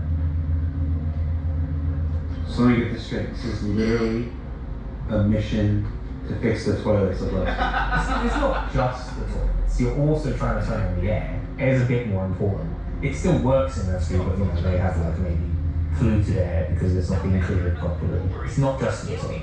Boot mission. It's also a little bit more exciting than just going into like, some vents. It's like a 3-layered system where there's 3 chapters. This will be mission-driven and repeatable. Everything from mining, salvage, to combat, to investigation, a variety of roles. Narratively, it's a real sandbox. Every progression you do will unlock a new area that will link back to previous areas, complexifying the play space. We've been wanting to have more gameplay around landing zones for a long time. Now that we have instancing tech coming online, that allows us to do something that provides really cool gameplay close to the landing zone. With the missions, that's what will create different overlays or change the spaces or change the progression, but it'll be the instancing which will enable us to create tailored content to you and your group. So you're going to be able to play a part of it, make your progress, and then log off. And then the next time you come online, you'll be able to pick up where you left off. It's going to allow players to return back to it at different states depending on how much you've progressed, and be able to keep it going until you've reached sort of the end of the whole 3 chapters. Where you're not going to have other people getting in your way. It's you, your team, your party. It's a way of giving players content where they know exactly where they're at, and they can keep going back to it and improving sort of their own progress and ability to jump through in faster and faster times as well. This looks well. So that's a look at how we'll be allowing players and developers alike to create more crafted experiences within the greater sandbox of the persistent universe. Okay? Is that it for me at this point, Jared? Almost. Throw it back to me and I got one more for you after this. Back to you, Jared.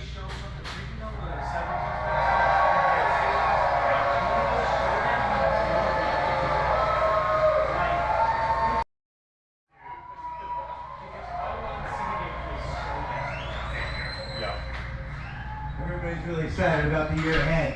So that's a brief look at some of the ways in which we're allowing you and our developers to craft a more curated Star Citizen experience. Now, at this point in the show, we are in the home stretch. We've got only one more segment to go. But before we do that, we wanted to check out, we said earlier in the show that we would look at what you were saying during the show. We looked at how to put YouTube comments on the screen, and it was immediately apparent that we were going to lose our broadcast license, so we're not going to do that. We did find some social media stuff on Twitch, though, or Twitter, X. What is it called now? Let's see what this says. Let's see, we've got Welcome Back Levski from, I don't know, I'm wearing my glasses. Oh no. Oh, time to suit up, let's go get him. It says, Ubu. I really should have worn my glasses. Cue the bagpipes. That's the other game, Charlie Oscar. Let's see. Nice to see you live, Jared. Mom? Let's see. First citizen after playing for almost a decade in Austin. Oh, nice. Straight out of Klesher, back to the Hex. Photos from Leicestershire. Hey, say, is that Leicestershire? Leicester? Leicester? I thought, geez, I've only been in the UK for 3.5 years. San Jose Bar Citizen Watch Party. Oh, somebody created a lovely Vandal mask there.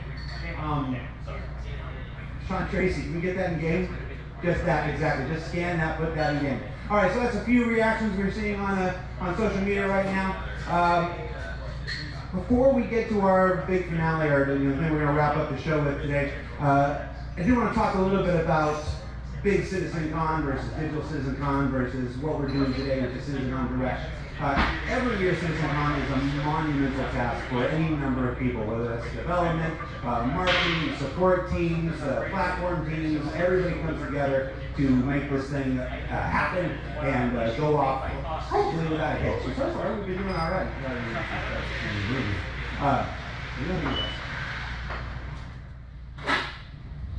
Yeah, no. But doing Citizen is not always the easiest thing for our developers. You might not assume this, but most game developers are not social butterflies. They tend to like to sit quietly in the dark at the computers. Like no goblins. They just make digital virtual worlds like this. And then I come in all happy and like, hey, you want to be on video? And they're like, no. And I'm like, it's in your contract. And they're like, oh yeah. So we usually do it behind the scenes afterwards. We thought we'd do a little bit of it here. The folks in the editorial department put together a brief montage of some of the more candid moments from the filming of Citizen Con over the last couple of weeks. So we're going to spend 2 minutes and take a look at that. Let's see what they put together. How many series do you have to be performing now? Performed? Just the one. No, my first one. One last year. 2. 8 or 9, maybe 9 or 10. Never. I don't know. Did you like it? Yes, I was completely terrified. It was good. Bit stressful. The first live one, I was a mess. Weird combination of going from insane highs to insane lows. Love runs. Because It's over. pretty special. Free camp's always fun, but the live events is fun, right? I remember when we went to that weird crack house in Anchorage. Right. I like the live ones. Oh, I mean, I love these digital ones. These are the best. Every time I've done it, it has been a digital one, and I'd like to do one on stage. It's because you have a restraining order against you, or? And you're not going to be sick, I was going to get some sun. How hard is it to keep your eyes open on stage? That's not a problem with the lights. Yeah, they're kind of, I'm realizing through the sentence that I'm closing my eyes as I speak. Do I do that a lot? I am a very shy individual, so this is me just trying to get out of myself. Getting the crowd to react to the ideas that we've been working on for so long. We can do that. Everybody. Yay! I can feel your passion from it.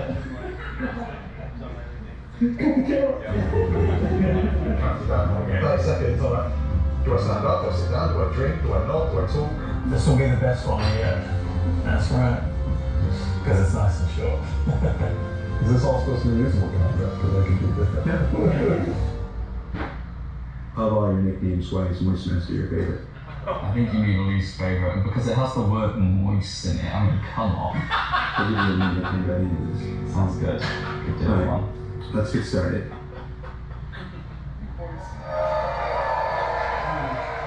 So for those of you watching at home or at the watch parties, you're like, why are we showing that? I put that in there because I'm eternally grateful for all of the CIG staff and developers who take the time to appear on these things, whether it's ISC, SCL, CitizenCon, walk on stage, be pre-recorded. It's not the easiest thing for everybody. And on behalf of the community, if I can speak for them in this regard, I want to say thank you for participating in these things each and every year that we have them. Now, let's wrap things up here. So, let's see, how do I want to do this? At this point, we've only got one major story left to tell. But before we do that, we wanted to do one more check-in on something we started last year. Last year, Rich Tyler took the stage and presented his roadmap to 1.0. And we didn't want to go an entire year without talking to the senior game director himself to get his update on that 1 year later. So we're going to throw it to him, and we're going to go to our last segment, and when we come back, we'll say our goodbyes, and if you're at a watch party, it's time to get... I was going to say, that's not a word I can say on camera. Let's just throw it back to me. Go to me from 1 week ago.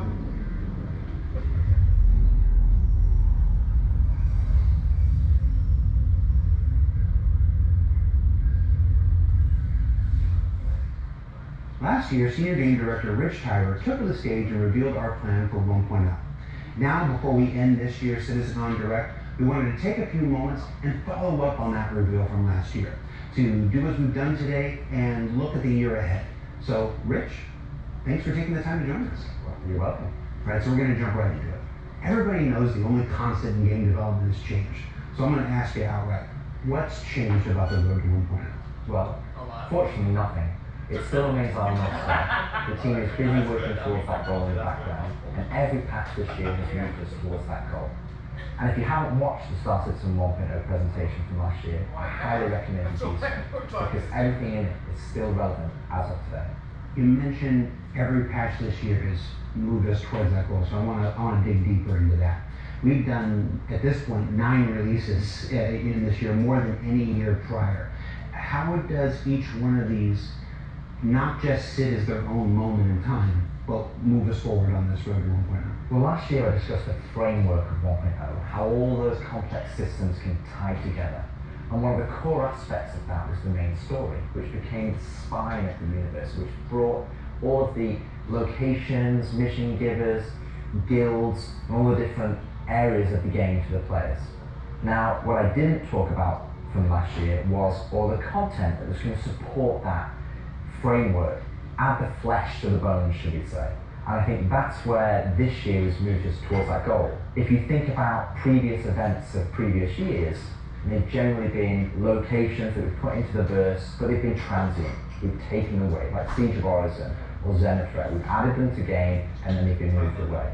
And I think with the addition of the patches this year, when you look at Hathor facilities, Onyx facility, these are permanent additions to the world that not only have their own story, as when we release them as the patches, but they'll also become points of interest and areas that the larger 1.0 narrative will utilize. Since we're on story, I'm going to keep on stay with this here. Since we launched the PU back in 2015, it's always been this sandbox where players can do what they want. They can bring their own story to the verse, and that'll never change.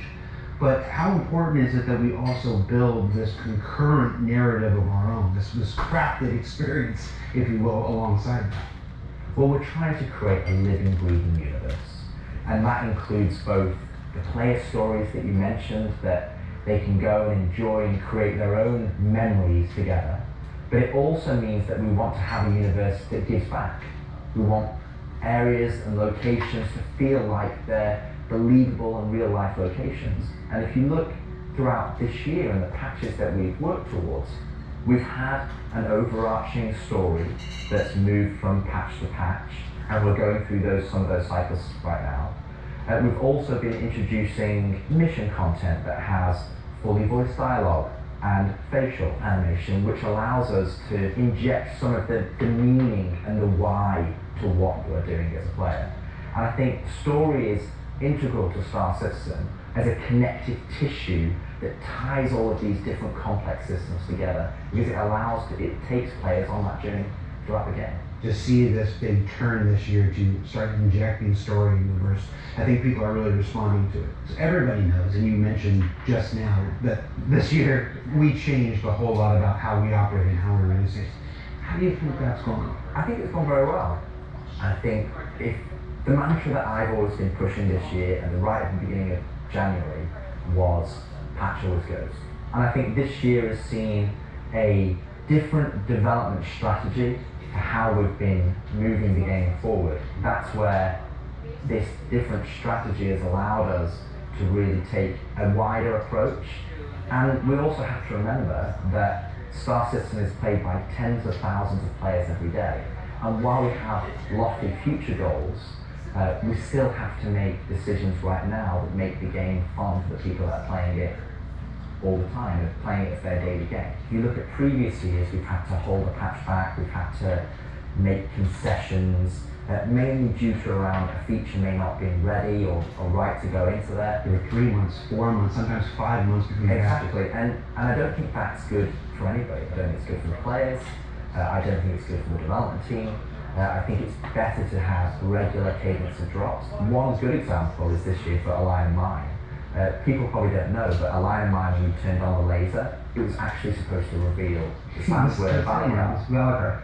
And I played it, and it didn't hit the quality that I wanted to go into the game. So we changed, and I took it out, and I made that decision alongside Chris and Erin, and we've held that back, and we're going to work on that towards a future patch. But I think definitely the more regular cadences has had the multiple benefits, and like I said, I want to dispel a myth right here, right now.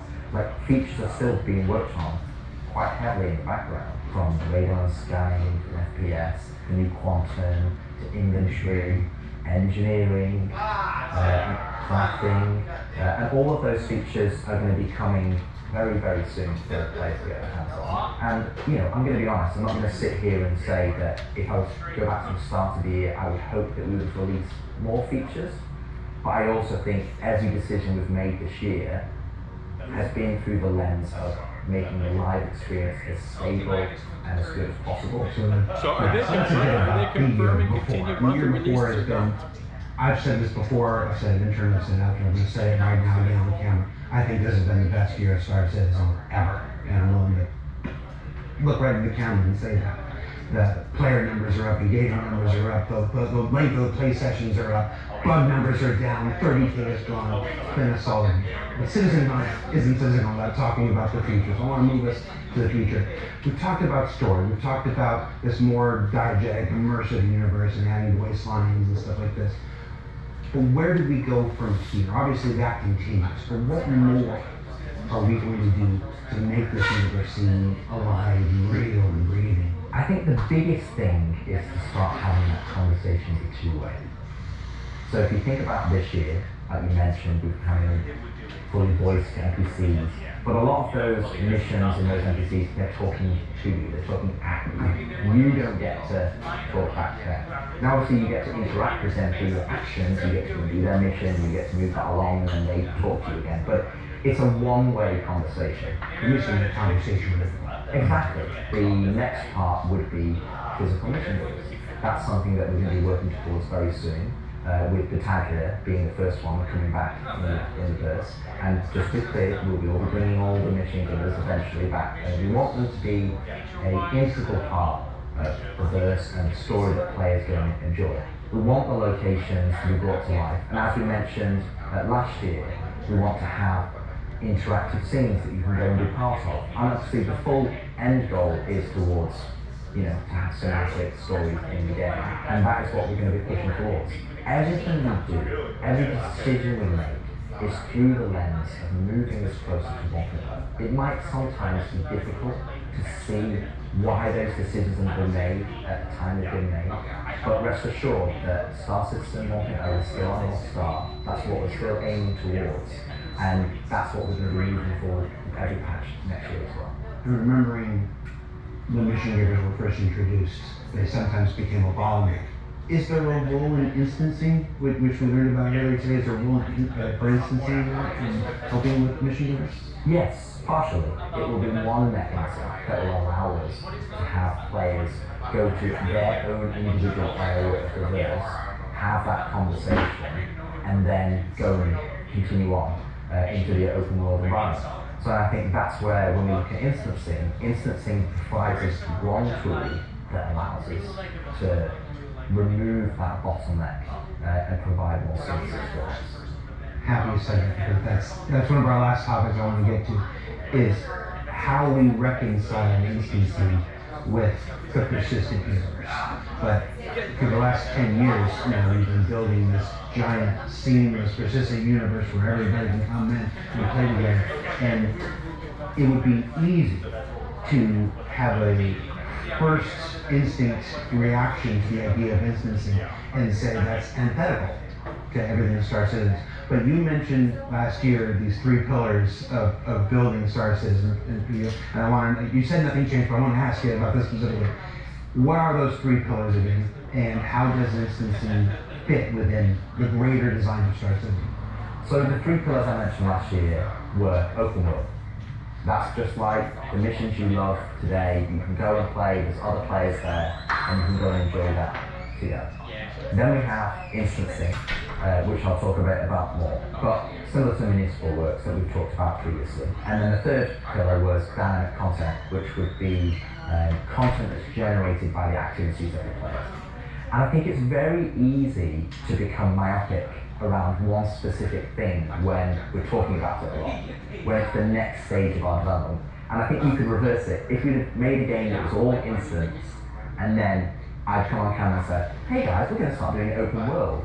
It would be like, oh, is the game changing? Are we doing open world now? Is open world the new North Star that's going to take us this way? And it's not. It's just one more tool that's going to allow us to offer different and dynamic experiences for players that are engaged. Now, when I talk about instancing isn't always what you'd imagine as a solo instance experience where it's only just you. We're going to have several different versions of instances. Some are going to be closed instances, which will be like the new player experience. We'll be able for you to go in by yourself, for us to teach you the ropes in a safe environment so you can understand how to play the complex game that we've made.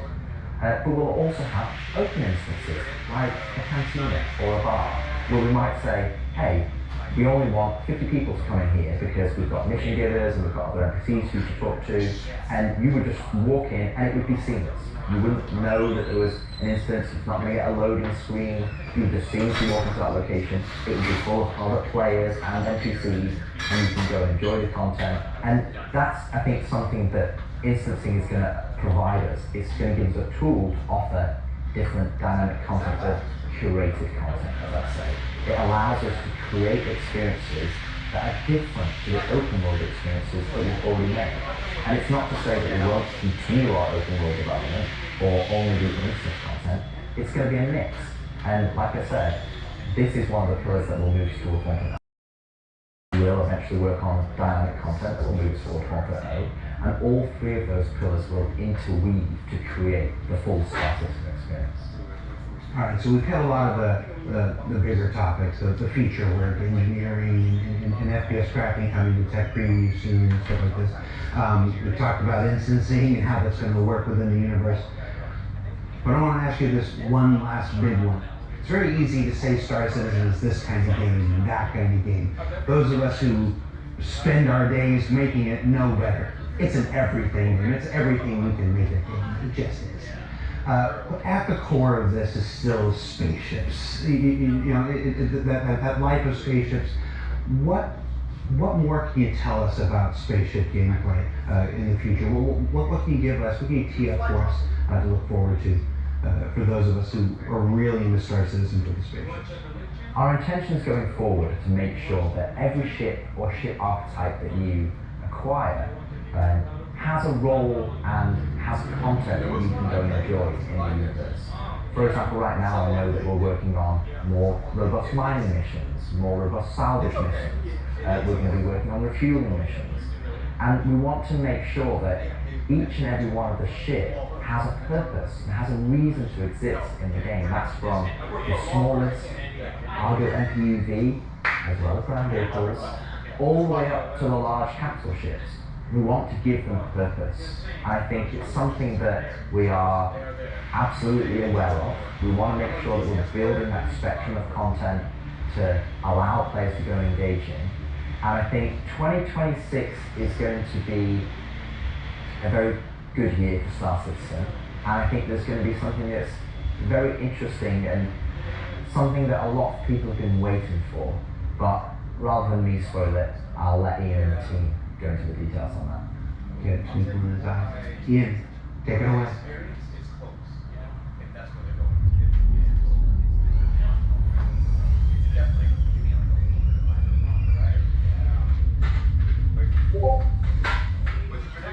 So the persistent universe has existed for over 10 years now. During that time, we've created lots of gameplay systems, we've added hundreds of locations, we've added lots of mission activities for different purposes: combat, cargo, mining, salvaging. But for combat ships, the only thing you've been able to do is fight other combat ships. In 2026, That's a combat ship. we're going to be delivering a spaceship-focused activity space which incentivizes the use of different gameplay roles. These are going to be scenarios where you're going to have to plan and strategize and create operational tactics to overcome your objective.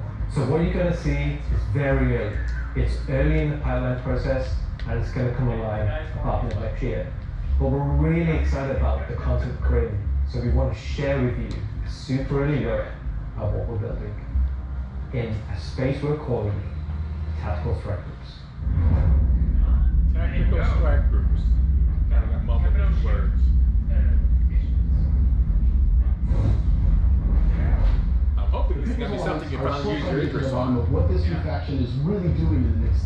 Just sends a capital ship to check out the station and run into more than they can take care of themselves. Unfortunately, that team came under attack and members of other groups were taken hostage.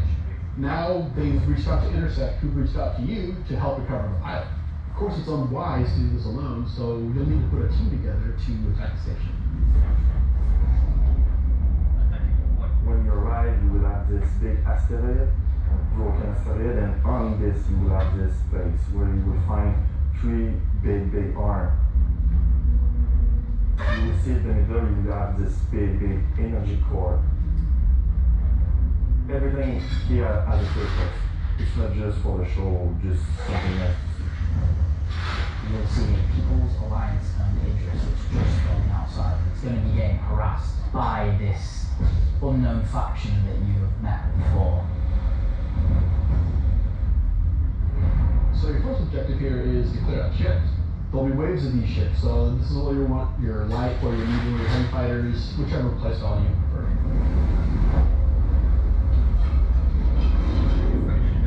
So while one part of your group is dealing with fighters, now it's time to actually assault the station.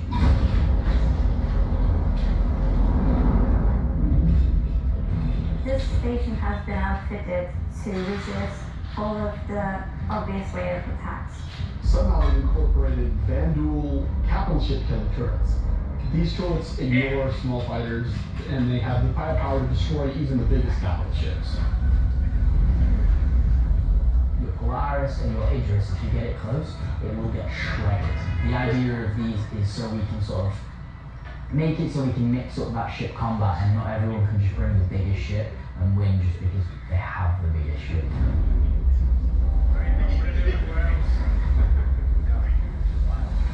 You have to send out your test pilots to navigate the superstructure and take down anything that may damage your bigger ship. So at this point you're thinking, this are the turrets, but it's not that easy. This turret has shields that you've never seen before. It won't take any kind of damage. Your missiles won't do anything, your lasers won't do anything, your ballistics won't do anything to them. But like everything, they do have a weakness. You have to cut the power to their shields.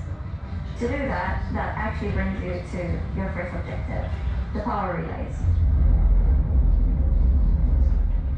So the exterior has a number of power relays that are holding the doors closed so you can't get in. You have to find them, you have to target them, and you have to destroy them.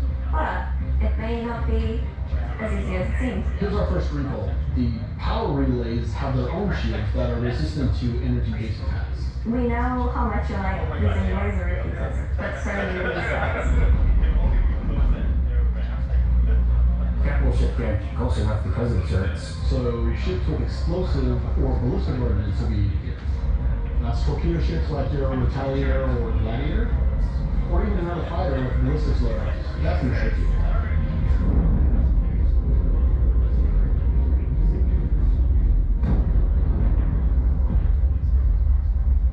Once the power relays have been taken down, the station opens up. And this is where things get really cool. Now it's time for you to fly your ship inside the station. Yeah. You, in your ship, fly into the superstructure of the station. How cool is that? I feel like this is a proud dad moment. I'm just gonna call it what it is. It's a trench run.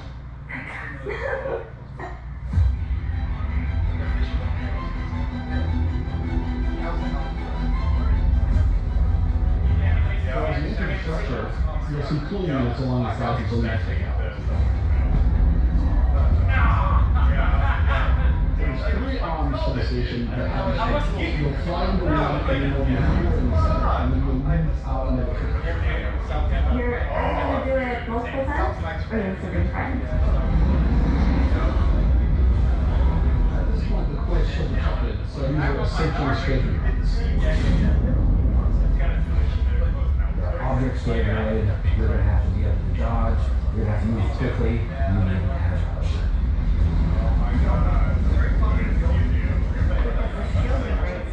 agile.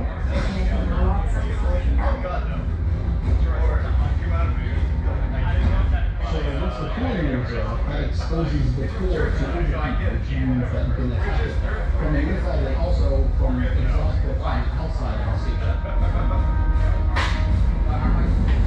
This core is armored and just takes a whole lot of damage.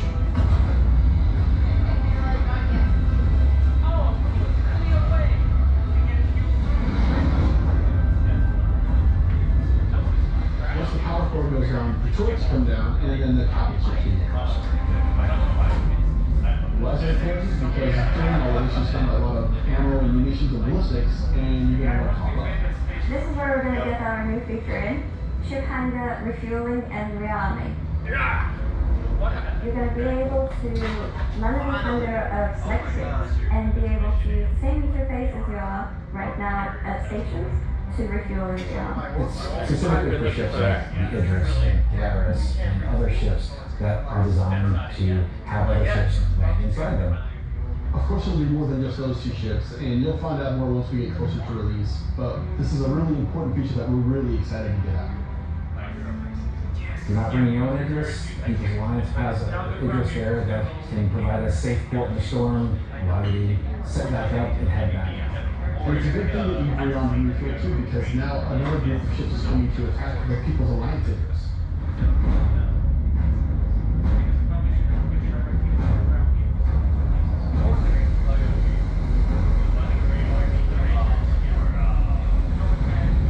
while the fighters are protecting the interests, what's happening at the station? Well, that's where the dropships are. Now you've got to take a fire team in, you've got to land, you've got to fight through an onslaught of FPS enemies that belong to this unknown faction, and you've got to open a hangar door which will allow you to release captives from the station.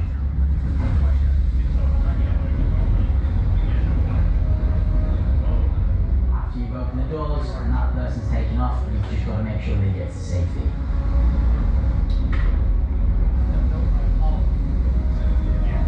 So at this point, all of this sounds pretty simple, but there's an additional complication. Simple? It's just you versus the enemies in the station. But the enemies in the station have their own enemies. The Vandal neighbors who really don't like these guys for some reason will come in and wreak havoc on everything. And they're not going to discriminate between you and the station. They're out for blood. When you alert the Vandal by destroying the power core that the station's now vulnerable, you're on a time limit. Vandal are coming, they're going to come hard, they're going to keep coming, you're going to have one hell of a fight.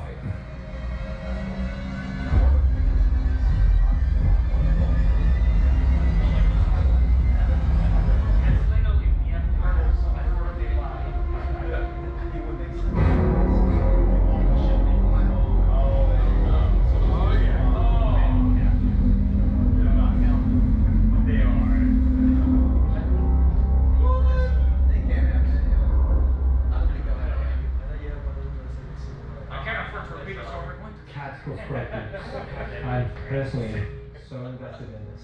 So throughout 2025, we created a variety of content, some that was very focused on FPS content. So personally, driving a more vehicle-based experience is very important. This is a defining statement that I want to do in 2026. We're a spaceship game. There are prized possessions. They're the objects we fall in love with.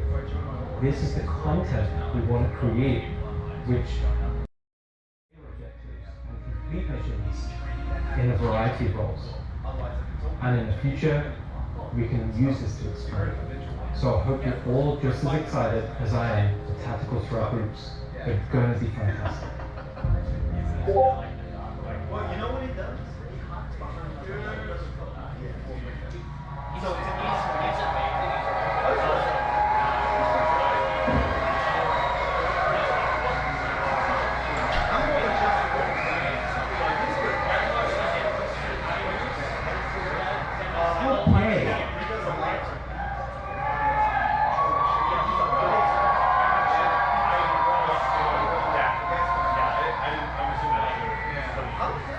Why do you still have the puppet? John, come home. All right, so tactical strike groups. You know, it's been a long road for the last 10 years that PU's been around. We've done lots of build stuff for mining ships and for salvage ships, and as Rich said, we're currently building out even more for those, and our first refueling missions coming online in 2026. But combat missions. Oh, hi, Aaron Roberts.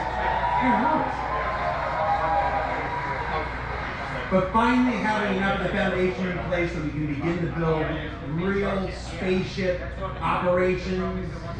Hesitate, you know, in any other MMO they call dungeons. It's really exciting for me, and that's why we're ending the show this year with that. So yeah, that's been CitizenCon Direct. Thank you for taking the time to share this with us. Again, this is just a glimpse of some of what's coming in 2026. I've seen the Twitch chat and the YouTube like, oh, they're spoiling everything. I promise, we ain't. So before we let you go, that's it for me. Thank you so much for tuning in. And as with every CitizenCon, the last word shouldn't be mine. It should be one of our founders and CEO. So take it away, Chris Roberts. I hope you enjoyed this listen to some of what the team is cooking up for the near future. Of course, we're not going to spoil everything that's still in progress, and many features we haven't discussed today are in active development. base building, social, and trade tools that are very much priority. These, along with bringing the final polished features from Squadron 42 into system users, will make next year the most exciting yet for Starfleet. Finally, I want to extend a heartfelt thank you to everyone at COD who working so tirelessly and with so much passion to deliver something that is already special along and get more so as we continue. And of course, to all of you for making all this possible with your support and feedback. We couldn't do this without all of you, something that I and the team appreciate every day. We are very lucky to be allowed the time and the money to build a game of all of our dreams. Something that is only more apparent as the video game business becomes more relevant. We are one of the few large independents outstanding. There is no way we will be able to dream as big as we are an original game and take the time to achieve that dream through a part or funded by any of the Q&A game goals. So thank you. And I look forward to seeing you all in this coming week.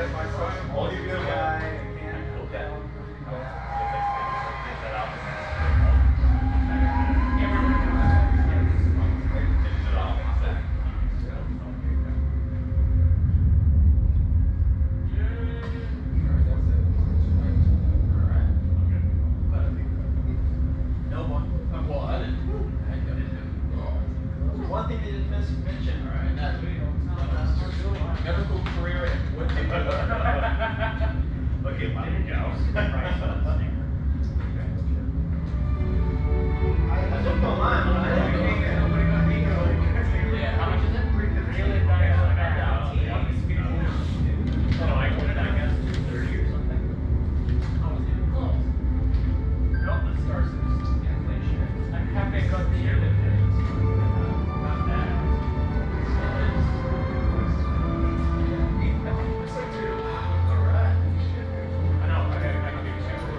I know, right? Me too. I guess you need to count some days. Oh, yeah. They were like purposely weren't gonna mention it. They even made a joke about it. Yeah, that was the only thing they mentioned was in passing. I guess. So, scale of 1 to 10, what would you give it? 1 to 10. 6. 6. 6? Like a 6. 6. Okay. What about you, Ray? What scored it down? The amount of content. They didn't talk about a lot. Engineering was basically not released. Yeah, no engineering, no medical. No medical. There's these events, but I never do them because like the performance isn't there, so I can't play them. My FPS drops. Like there's these cool events like the tactical whatever. Right. Awesome, love the idea, but I can't play them, so I'm not that excited about it. What sort of FPS are you getting in the game right now? I feel that if I'm alone and I'm not around other players, it's good.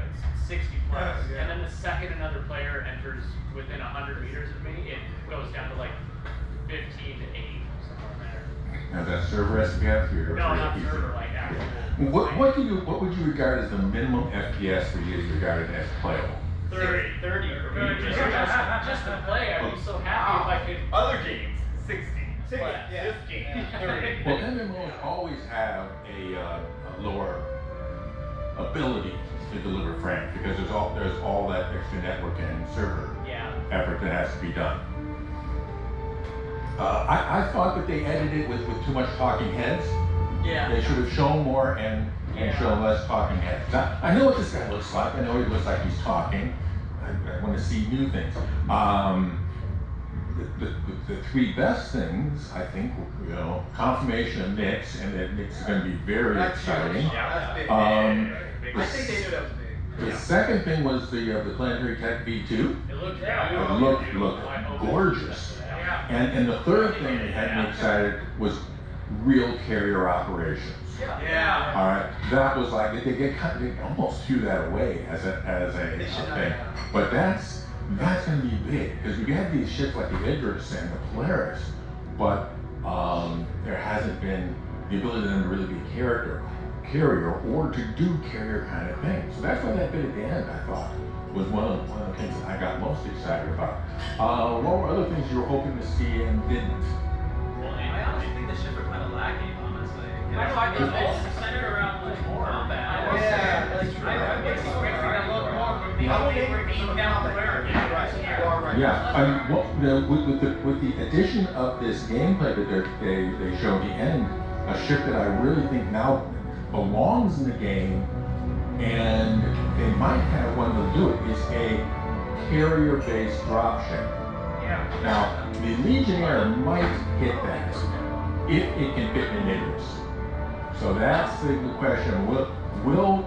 Is the Legionnaire on the roadmap, and will it fit in Icarus? Because there's going to be a need now for carrier-based dropships because we don't have real carrier operations. You want to ask something? Yeah, on the very minimum, they need to fix the connecting the stations and other ships. On the other side, they will need to finish hacking. That's the problem with the Legionnaire. Yeah, the docking part of it. I've still never docked anything. I hold like a Shanaside, but You fantasize about docking. Oh yeah, Is that part of your frame rate problem? like player docking would be so cool to meet up with a buddy and like, oh, let's meet up and expand style, like let's connect and like go into each other's. I don't know. Yeah, being able to do things expand style. There were so many nods to Star Wars. In particular, in that last sequence, it was like, I've seen that before. I've seen that before. I almost felt like Alex Giddings was going to come over with the use the Force, Luke. Who's writing the Scorpius in that? Yeah, who's writing that Scorpius? Someone's the minimum requirement? Like, someone's X-Wing just to have that experience. I think 30 is plenty for smooth flow of your visual experience. In order to have proper reaction time, in other words, I see something, I react to it, I move to it, you probably have to be at least in the low 20s. So you get into that 20s and teens, and now you have a perception of a choppy experience, but even more so, the input, reaction, consequence loop. Oh, sorry. Gets broken. To have that last mission, Star Wars Trench, how many players, not FPS, how many players do you think How you many need players? to have that experience? How many were the Star Treks of 200 people? I'm- You know, like, it's a high requirement to have that one. If I was looking at that last sequence, I would suspect you probably want to have a team of somewhere near 20. Yeah, I agree. In terms of being able to man the Idris, to have the ships, to have the protection for the ships. So if your game sessions are only about 10 or 15 people, you're going to be doing some of the other things. My current, I've been having some fun with the Irad Club, and we usually have 6 or 8 people. I couldn't see by ourselves taking on that tactical group, And that's a bummer. but It's a lot. It's what's missing. Here's what's missing. What they didn't, again, one of the things they didn't talk about, and I wish they had, was all the things they talked about from Manchester about social features. Social gameplay. Absolutely. Now again, they had a 2-hour budget. Maybe it's happening, and they didn't want to talk about it because it's old news. But if you're talking about regularly being able to put together a group of 50, coordinate them, all that, you're going to want to have those tools. You're going to want to have something more than just Discord in order to create and organize your events. That's why it's a 6. That's what made it a 6 for you? Yeah. I wish they have like a proximity chat, like, I don't know, Call of Duty or something like that. Yes. That also uses defense, like when you have a helmet and you can hear people echoing through the walls because of the resonance, that type of stuff. I would love that.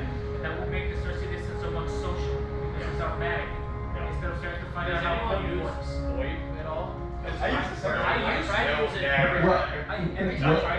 When I'm playing with my son, I use in-game chat. When I'm playing with the Rad Club, I'm using Discord. If it's just a few in one ship, the in-game chat works fine. Bigger than that, you need something like Discord. Let me negotiate with you. You can't talk about these large, like player-based missions without talking about the social. That's why I'm Right. frustrated. And in addition, when they talk about crafting, Yes. they really need to work about how do you sell these things to other people. Yes. All right, we need a consignment store. We need a way of being able to put this. You take the Levskin Stun, have a third tab for player created items. You can, give it to Levski, set a price. Let's see, Livingston Square and Tammany and Sons. So I'm thinking of. Take your thing to Tammany Sons, put it up for consignment, and have other people be able to buy it. Because otherwise you're just crafting for yourself. Yes. Yeah. And there's a certain amount to that, but once you've made your ideal weapon, you're done. And making your ideal weapon for someone else, you're either doing it for charity or for your Profit, yeah. But if you're trying to make your career in the verse be that, Or mass crafting. or mass crafting. Like crafting for multiple, like for your entire order. Let me. Oh, that'd be awesome. Yeah. Quartermaster, Yeah. Let me build a factory. Yeah. Not just Let me build. individual. Yeah. Say no to big look alone. And apparently there's something implied that there's going to be a call them a human Wicklow. That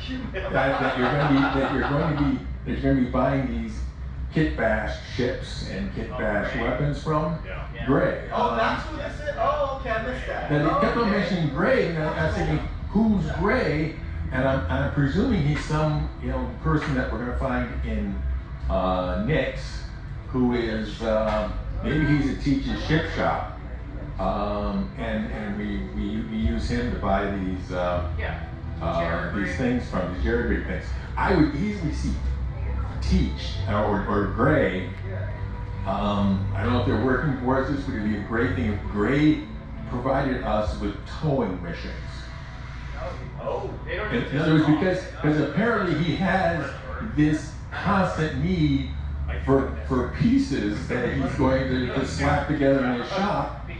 And wouldn't it be cool if he says, I'll pay you X amount if you tow a broken down cutlass here, or if you tow a broken down 600i here, I'll pay you this much.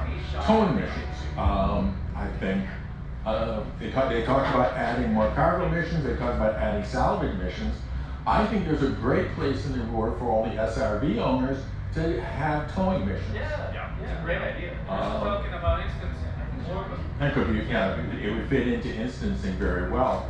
The thing, a person will think now they're talking about using instancing more, especially for personal property. Maybe they can do something like GTA Online, so we can buy some kind of property and use it as a workshop. So you work smart. Do you think we'll get, the place that I would think of doing workshopping stuff is if we could finally have apartments. They talked about apartments in the past. It would have been one of the things I would have loved to have heard about this year. Since I didn't hear about it, I'm presuming they're not coming in the next 12 months. We can instance apartments, just like we can instance hangars. Right. We can instance workshops, and we can instance storefront shops that are player-owned. Right.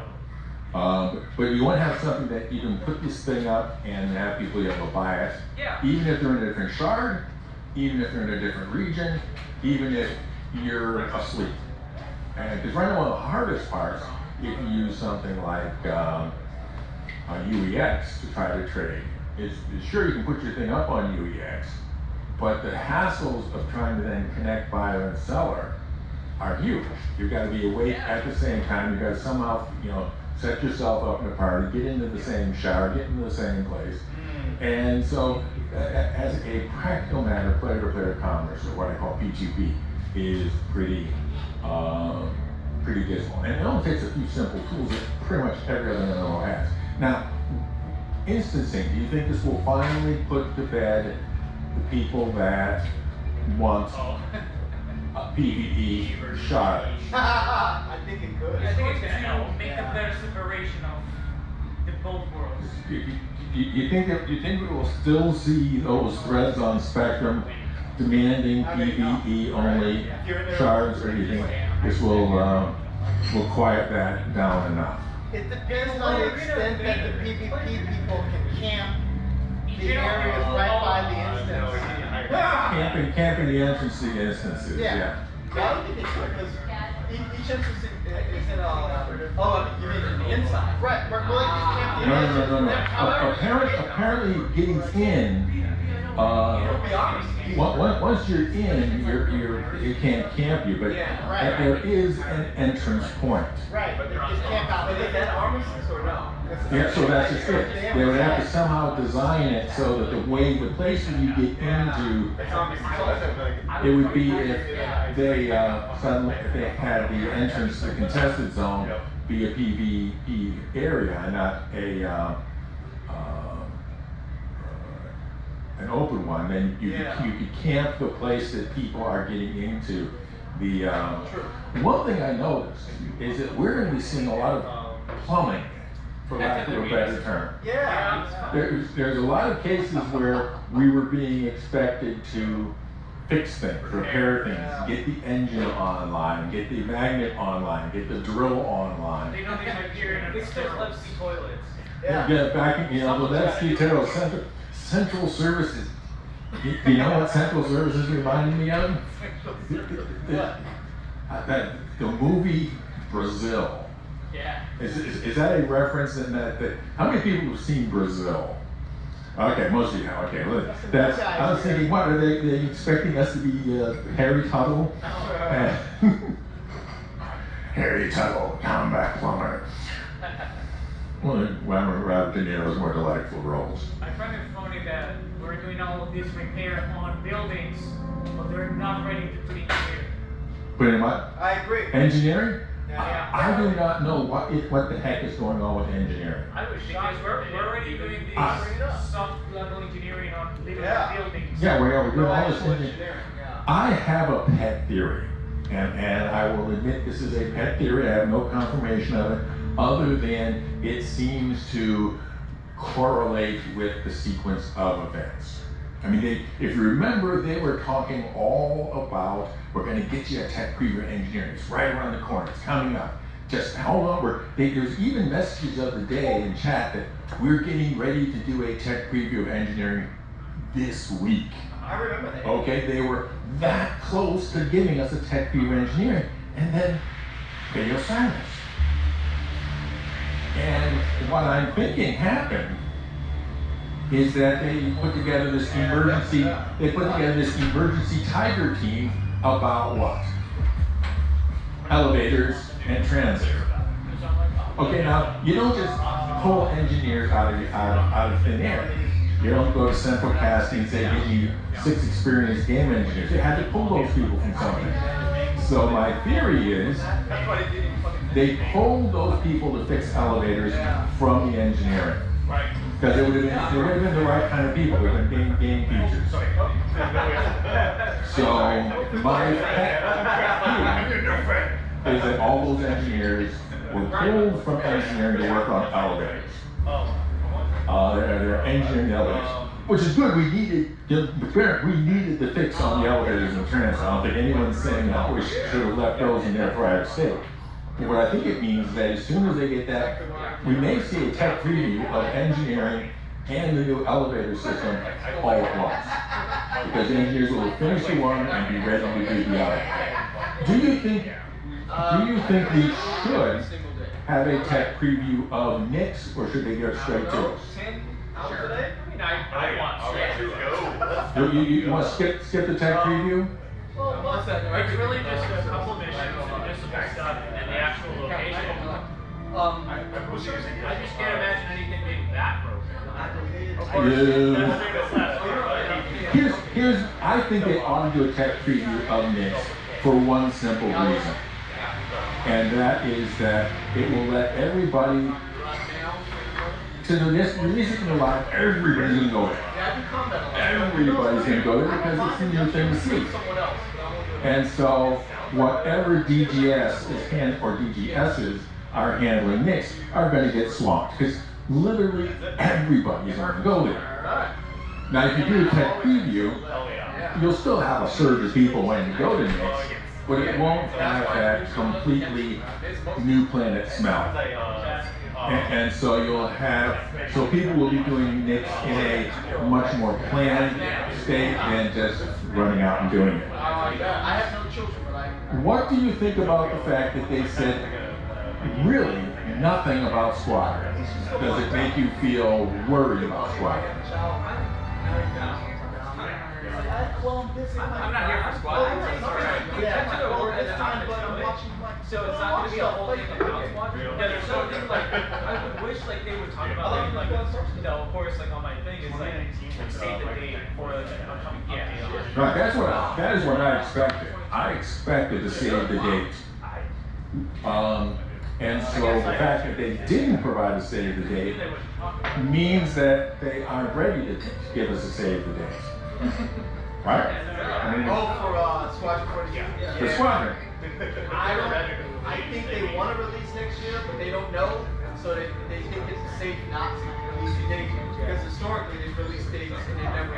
Right. Also, like, it makes sense. Game Awards announcement. Jeff Keighley announced. We don't want that. They should not try to. But here's the thing. That's not. I just got my haircut yesterday. My barber had never heard of Star Citizen. So that says enough. What is the minimum time frame between pre-announcement, pre-sales period, and actually delivering it? 6 years. No. In terms of between the actual announcement. Star Citizen videos. No. Any AAA video game. Presuming that it's already been developed, what's the minimum time that you need to do a full launch preparation? Oh, a year. 1 year. You need a year. I think a year. All right. So if they're gonna, is everyone else years about the right time? Yeah. Okay. You might be able to squeeze it into 9 months. You might. But the standard thinking is between the time you do the announcement for pre-sales to actually game launch is usually about a year. Yep.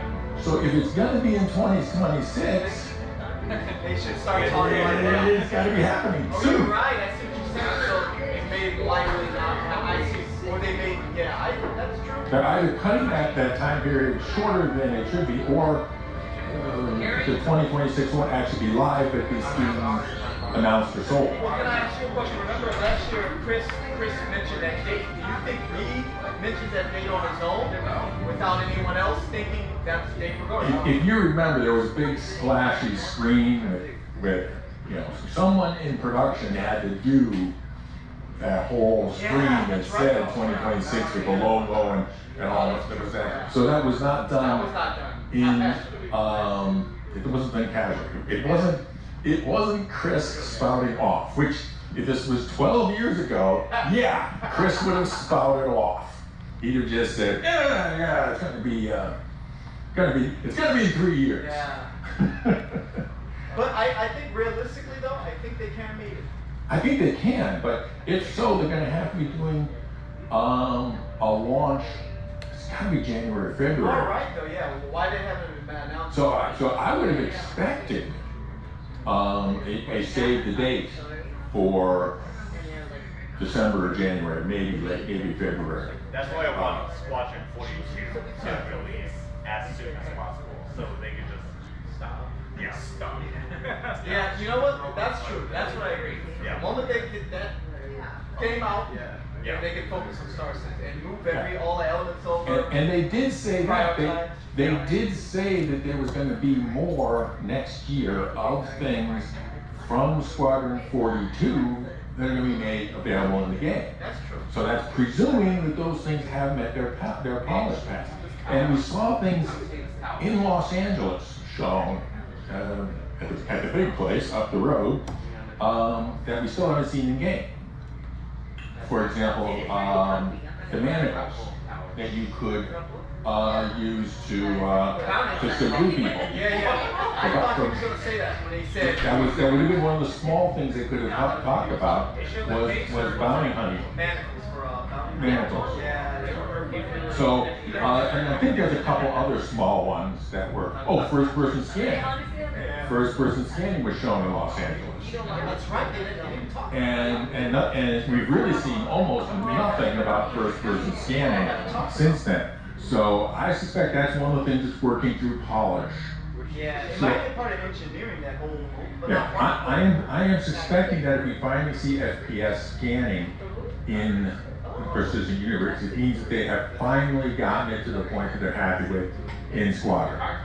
So I suspect the reason why we haven't seen first-person scanning yet is they're still not happy with it in Squadron. Just like that new quantum travel interface, they said that when they showed it to us, it was the current state of the art in Squadron, and then it never happened because apparently they didn't actually have, they weren't actually happy with it in Squadron. So there is still a lot of back and forth between these two products. I am presuming, this is a good question, are all of you going to, or have already bought Squadron? Have any of you not pre-purchased Squadron? You have no interest in Squadron at all? I didn't have a PC to play Star Citizen before they closed up the option to buy the game. But when it comes down to pre-sales, you're going to be lining up. Well, for pre-sale, I'm not sure, but I want to play Squadron. So most of us bought Squadron for $49. What do you think it would go on sale for now? It's not going to be 49. I sure won't. No. Everything has a certifiable discount. I'm suspecting like a 69 cent, and then some sort of a deluxe version that gets you some sort of fancy doodads that'll be $89 or $99. Do you think? Here's a good question. Do you think the people that bought it $49 should get the $79 version or the $99 version? The $99. We should get all the fancy extras and doodads, of course, because that's the best. That's what's best for us. Yeah, like reveal that real Just after the Kickstarter? Yeah. Those people deserve a lot. Because, They better not apply to Escape from Tarkov. Given that game, I never played it, but it's always mentioned. Because Escape from Tarkov, they say if you support us during the Kickstarter, we're going to give you every single thing later down the line, and later they backtrack. So, I hate that. So if you're gonna do it, keep your word. That's right, yeah. Because honestly, they didn't really promise us those things for $49. Now, we should probably be able to upgrade our $49 versions to the $99 version for a reasonable price. That would probably be more I'll tell you, fair. as a background supporter, I would pay more for it. I would. I want the game to succeed. By the way, you're saying you guys don't want FPS tracking without engineering on Maelstrom. That's what I'm saying. They have to have that first. Have any of you seen the any of the 4.3.2 images of the Jormandi? I've seen them. I've seen it. It's kind of a giant aquatic eel. Yeah. I noticed something interesting in some of the videos that I've seen other people make. I haven't had a chance to get in there myself. And that is the Jormandi shoots its electric bolts and the rocks explode. Yeah. That's, that's Maelstrom. Maelstrom, yeah. That is the Maelstrom technology. Does it hurt you? Can you get injured from the rocks? Yeah. I didn't see the person getting hurt from the rocks, but he definitely get hurt from the electric eel's electric attack. But I'm not sure if that applies Maelstrom as a system because it could be just a scripted. Oh, that's true. It could be just scripted because it looks in an area. Right. But I'm suspecting that because of the way like the first time the worm hits it, you see the fracture cracks glowing. And then the second time he hits it, it busts along those exact same fracture cracks. So are you saying in random rocks? Well, there's these certain pillars of rocks. Oh, okay. Okay. So what I'm suspecting they're playing with the Maelstrom technology there, because it looked an awful lot like the demonstrations of the Maelstrom technology. It may be. Yeah. Actually, when they did the planetary part, I'm surprised. I realized there was a lot of stuff that people were taking for granted that is still kind of very cutting edge, even though, and I'm sure we saw, oh yeah, of course it's doing it. And that's like the water effects. Yes. And the spray from the engines. Like, I was like, yeah, of course the engine's throwing up that very realistic spray of water. Well, even the Planet Tech, where they say it calculates based on the biome it's supposed to be in and what parameters it's supposed to use, or what the final thing is supposed to be based on. That's like not even done in what's that called? Starfield. Which is Starfield. Probably not the best example. No Man's Sky. Yeah.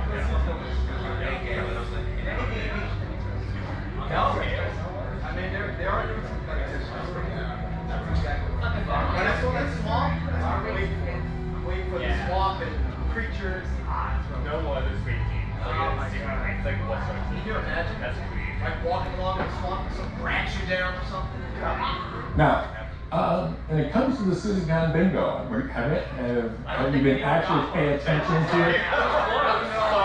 Sorry, Ray. You put so much effort. No, I didn't put that. If you haven't been following along, we'll need to create some other randomizer for the ship giveaways. So, if not, who has the most? We'll just go by the most number of squares checked off on your card. I have 8. He has 8. Question. Yeah. Does the binoculars count for FPS scanning or not? Oh! No. No. FPS scanning would have to be something that was an extension upon the what was demonstrated in, I think it was Los Angeles when they first did the first demonstration of that. I got 8. I have 8 8. also. 8. Is it in? Yeah. They call this slushy machine to start something. Does that count? They call the slushy machine? Yeah. They call this slushy machine to start something. Does that count as? There has to be something in the game. They talked about Castro, but I don't think it counts as new information when they talked about Castro. Yeah. Did they actually say anything about They said that? Castro was going to be like an in-between point, but I think we already knew that. Yeah, we know that Castro is going to be the one after Nix. Yeah. They just said they were talking about the jump points. Yeah. Right, yeah. So I don't think that counts. I don't think that. I think it's a stand. I've never seen the jump point. They say Otis to the backer? What? They say They say that. Oh, well, yeah, they did. At the end, Jared talked a lot about how the only reason why they were able to do all of this was because of the backers, which is true. 9. He has 9. All right. Anyone else have more than 9? No. All right.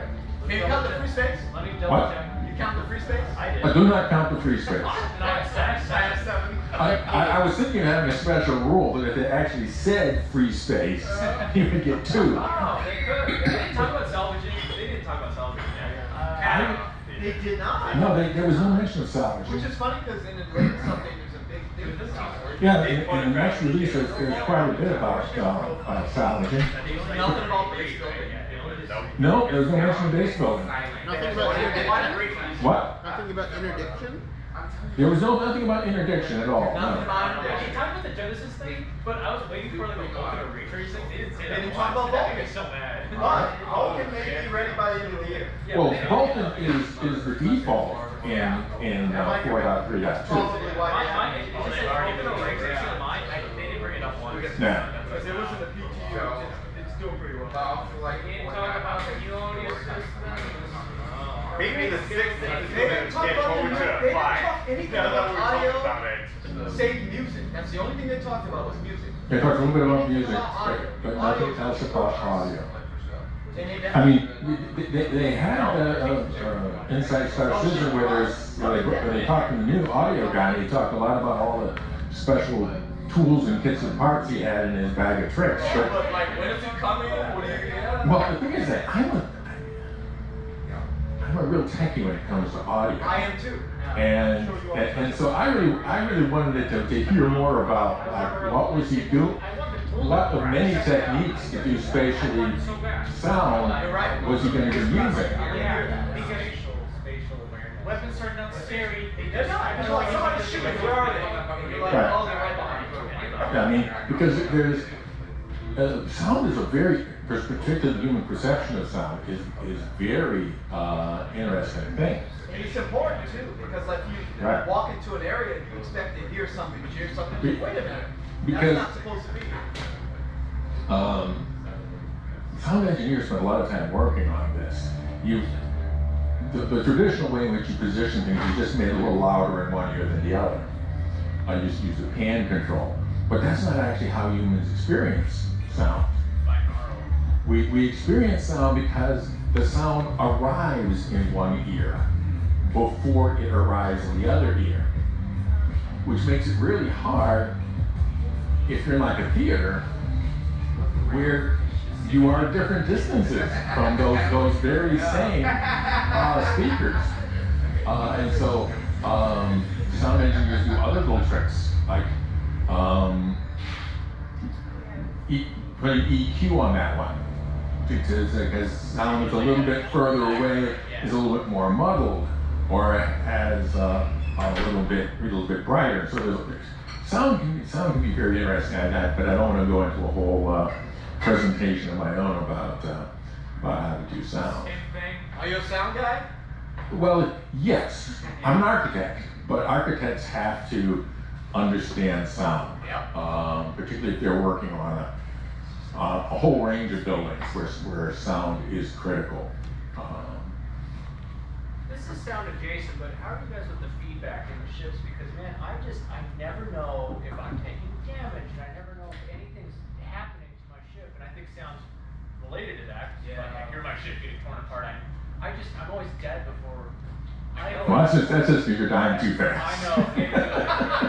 No, it's not true. I have that problem too. I can die real fast. I think that when you're always getting so bad with the smaller shots, you hear that. You can hear it.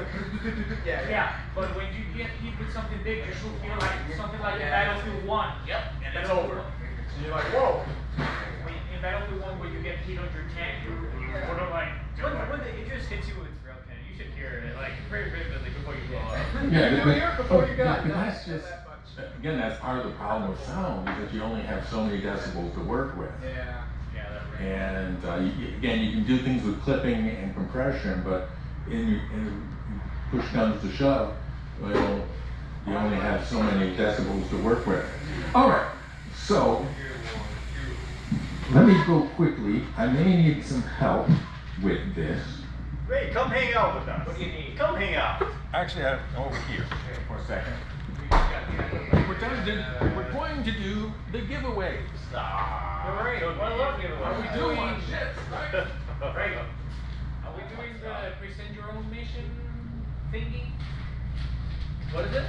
Our last event, they did something where you will present your idea for a mission and they will do like a concert. Oh, they did that at the Quantum Vegas thing, huh? Yeah, I watched that. I'm supposed to go there. Okay, what I want someone to do, who's not, because this is all spread out. All right, who's our first trivia contest person? Who had the most? He had 9. All right. So come up here.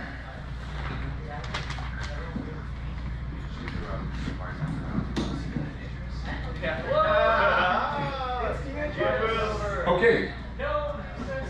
I need someone to go to my laptop and click on pause when I tell them to. So click on pause and click on play when I tell you to. So it's on pause right now. Can you use the space bar? I think you should be able to.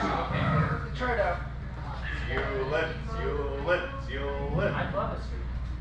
Did the job. Is it playing? Not yet. All right, go ahead.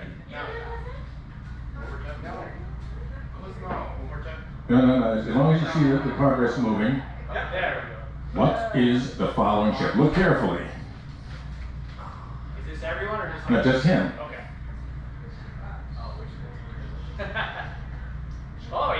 right, hit pause.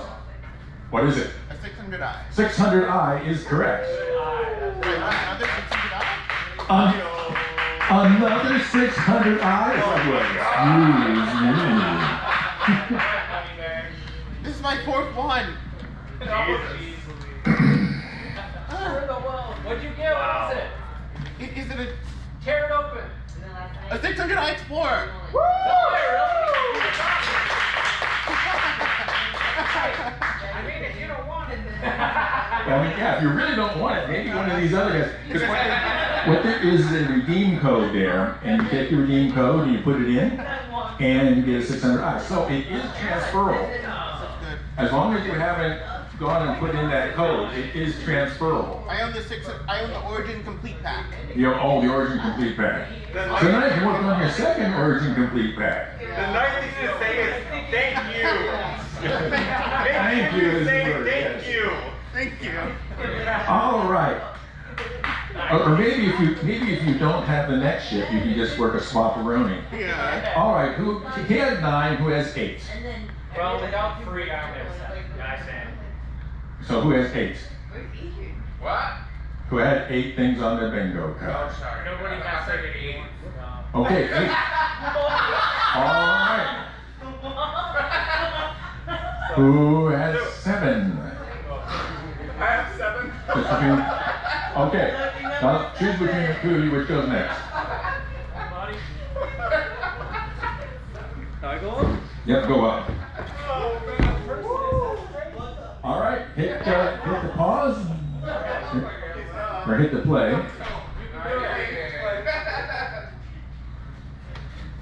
Don't fuck it up. You got it. Don't blink.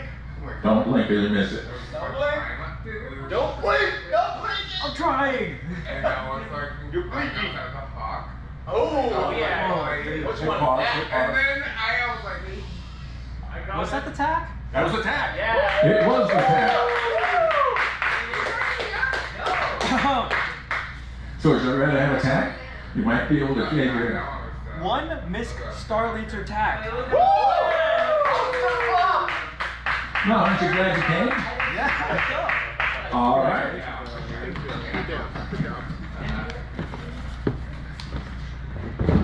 Okay, who had, did anyone else have 7? Come up. I know everything, and then the second I'm talking to my friends about it. All right. No. Hold on to that until you actually earned it. Go ahead, hit pause. Or unhit pause. No. This is going on. Javelin. I cried that interest. Blink. Okay, this one may be No, I'm not tricky. blinking. Oh, God, it was oh my I'm God. jealous of that. Hit pause if you have it. I have 7 also. No, it's not. It's the anvil. It's one or the other. Yeah, they both look almost the same. Yep. I know, and I don't. I haven't. Either or. Which one would CIG have given me a free What's one? the one that's not the Valkyrie, the new one with Are you the sure? VTOL? I am sure. With the. Probably. He Probably said not. something behind you. Can we give him a hint? Nope. Uh, You're probably wrong. It's not the.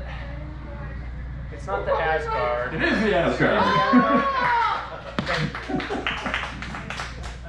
Oh, I knew it was gonna be one like that. I know all of them. Does someone else also have 7? All right, come up there. I'll need to have someone else hit the pause.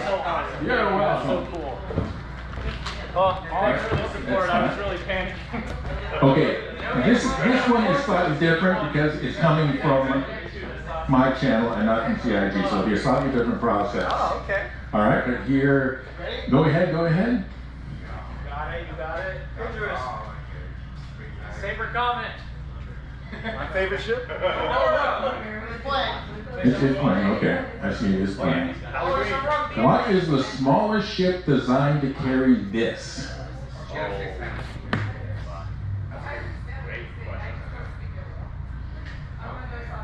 Okay.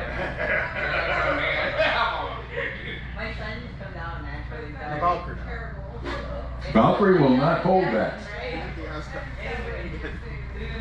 Oh, is it? It's the Asgard. It is the Asgard. Oh, it is. So you also get an Asgard. What?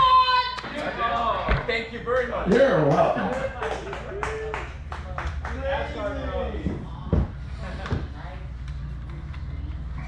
Nice to see you. Hell yeah. You got an Asgard too? I did. Look. What the hell? Oh, we got it. Okay. Let's see. Who's the next? Next Caius. Five. I played Star Citizen. You want more proof I don't have proof? I can get five. Okay. Coming up to 5. He's got a lot. He's right. I literally got 2. All right, go ahead. You got it. Look at this. What is the base model of this ship?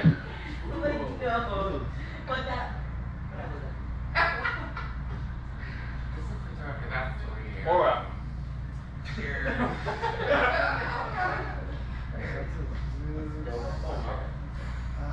Aura. Yes, the ES is the base model of Zeus 2. Okay, who's next? You had 5, some had 4. 3. And no one had 4, that means 3. Coming up here. Go 3. Got this. Okay, go ahead and take it.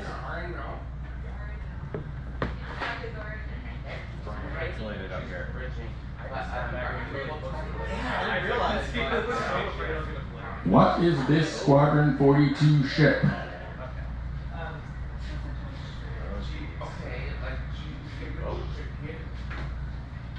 Oh yeah. Which one? Which one? There's 2 different ones. No, just the Gladius. Just the Gladius. Oh, there is. That's what you saying. The Valiant. Okay, who's next? Go on ahead. You got it. Oh, this stuff. Oh, yeah. All right, this one is going to be a little different. You got it. Come on, you do it. Don't blink. Don't blink. Do a traditional Banu dance. You blink. What is in this bag? Okay, pause it. Now, I did plan on bringing the bag here, but I have so many other things. It's still at home. So what I'll need to have from you is your name and address so I can mail it to you. Okay. And your social But security. I'm instead going to, and your social security, you never know.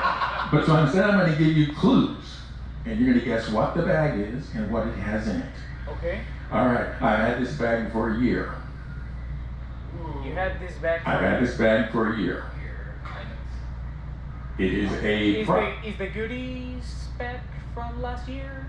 the goodies bag from Manchester. Yes. Yeah. Good job. Yeah.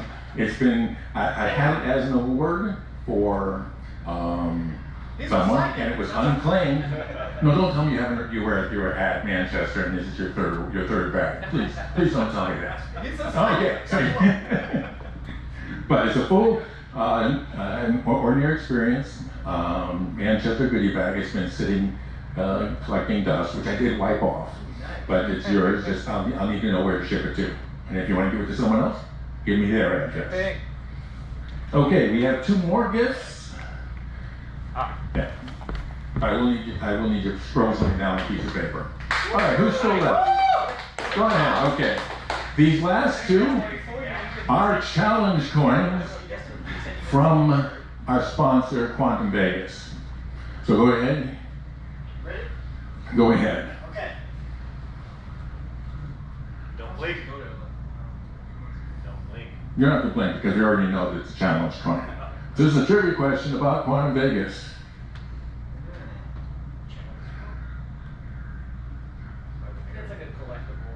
Where was Quantum Vegas held? Vegas. Can you be more specific? It was Vegas at the Quantumania. At what? At the not the Quantumania. The don't tell me the spaceship, the Area 51. Area 42. 42. Yeah. All right. Your Quantum Vegas Thanks. challenge going. Oh wait, it was for him. I got it. Sorry, Mike. All right, and we have a second Quantum Vegas. Who's our last prize winner? I guess it's me, but I didn't. There you do go. the bingo, I forgot. All right, Divider won it. Yes. pretty much everybody gets it. This is a slightly different Quantum Vegas. Oh, thank you. Okay, but wait, we actually got to answer the question. Playing now. I'll give you more than one guess. I'll tell you if you're high or low. Oh, God damn it. It's injurious. No interest. You already know this is another Quantum Vegas challenge going. How many Quantum Vegas hosts live there? That's either presenters or primary people that were organizing it. That I do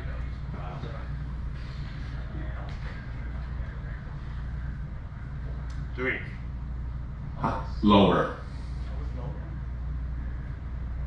2 or 1. 2 or 1. I would think 2, but I don't know. Hey, get off your phone. 2 or 1. I don't know. I don't think you'll find that on your phone. God, yeah. You wouldn't know unless you know the people. He's Googling it for you. No, I think it's 0. What's the guy's name? You guys are worthless. Okay. I'm going with 2. Lower. Damn. 0. I don't know. 0. I thought 0. Oh my I thought God, you it was guys are the lower. worst friends ever that I met. 1. Lower. No, man. I'm balding over here, I guys. told you. I said 0. It was 0. Go ahead, you still got the coin. But if you stop to think about it, it's a pretty amazing thing to put on an entire fan convention remotely. But they pulled it off. You guys suck. So anyhow, speaking of ships, we had 3 ships. Haven't we talked about them? Which of the ships that we had announced are you most excited about? Paladin. Paladin? Already got Paladin? it. I'm excited about the new manufacturer, but not about the ship. Okay, so the fact that there's this guy doing space jalopies presents an interesting content. Jared called it the space jalopy. I call it kit bashing. Paladin, But it is such a thing that should have belonged in Pyro all along. Yeah, they should have existed before Paladin. I would have seen that. I'm just fascinated by the fact that now they're going to make some kind of Frankenstein ships. I am fascinated. Yeah. Yes. I'm interested. So it actually opens up a whole new range of things you might try to do. It's like imagine mixing an alien ship with like a handgun ship or something. Oh, yeah. Imagine the amount of things that can happen. What about the Asperia ship? Does that get your heart pumping? Are those still good? Those are nerfed down? I'm glad they see them. Yeah. Well, something that's interesting about this new one is that compared to previous Xperia ships, we are going to be able to apparently swap out guns and maybe other components too. Yeah. Does that represent something, makes it more interesting? The crazy thing is, I think that in that cinematic they showed the Vandal carrier. Yeah, they showed it at the very end, but they didn't mention. Well, if Xperia is starting to is going to start to sell us Vandal King ships, I would be first in line with that one, but I seriously doubt that's going to happen. Yeah. I'm just saying we didn't saw the Vandals faces. Remember all the ships? Mm-hmm. They didn't show the Vandals themselves. Just Sure.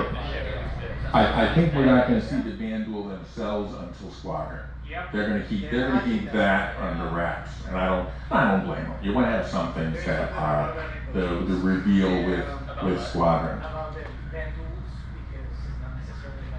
Yeah, they're probably not going to see him until Squadron.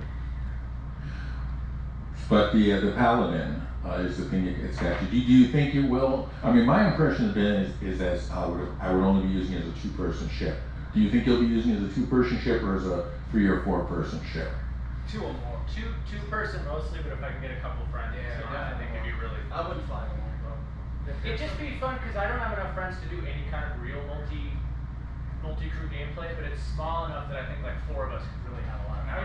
Right. Yeah. But Yeah.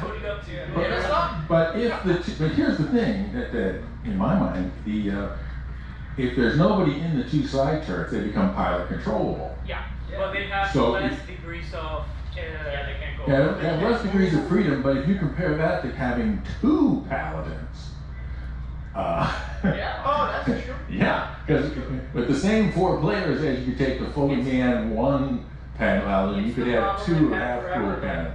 Yeah, exactly. Theaters versus multi-crew, like they But- balance. My personal, the thing that is going to balance that is probably going to be engineering.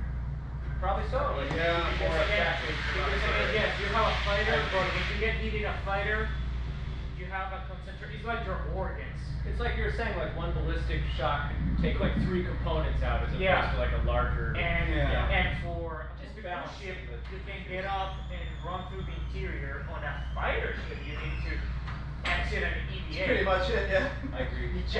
And that's precisely why FPS can and should not come before Maelstrom and engineering. Because at least the fighters will have to be scared of the people on the ground for any kind of reason. Mhm. It's true. But when it comes to engineering, how many of you are interested in it specifically because you want to be the engineer? Not always, but man, I'd love to be Scott. I'd love to be like. I know, right? So we have about half of us here we want to be Scotty. I just want the realism that comes with it. You want to have a Scotty more than be a Scotty. Exactly. I want less solo interests out. Right. Yeah.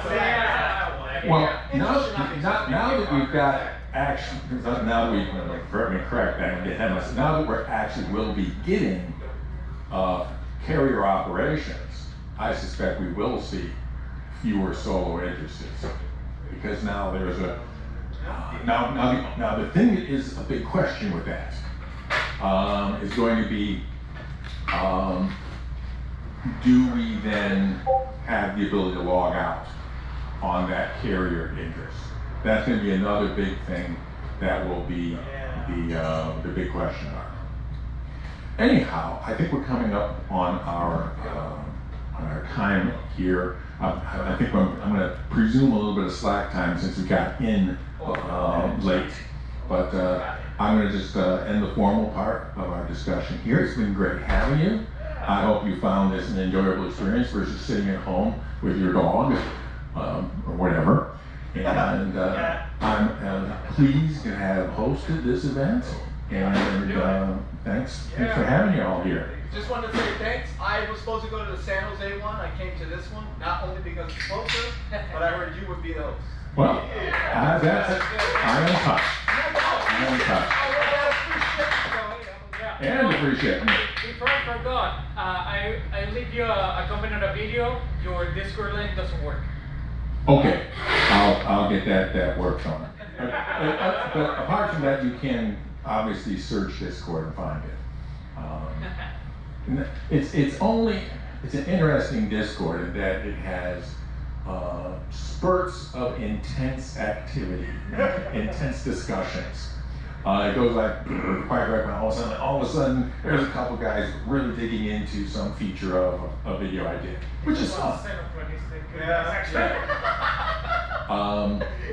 Anyhow, enjoy, have the rest of your day, and thank you for all being here. Thank you. Again, you're ready? We're ready, Scott. Thanks for the double dogs too. The double dogs. Yeah. If you want to grab one on your way out, you start. Well, maybe I will. Why not? Yeah.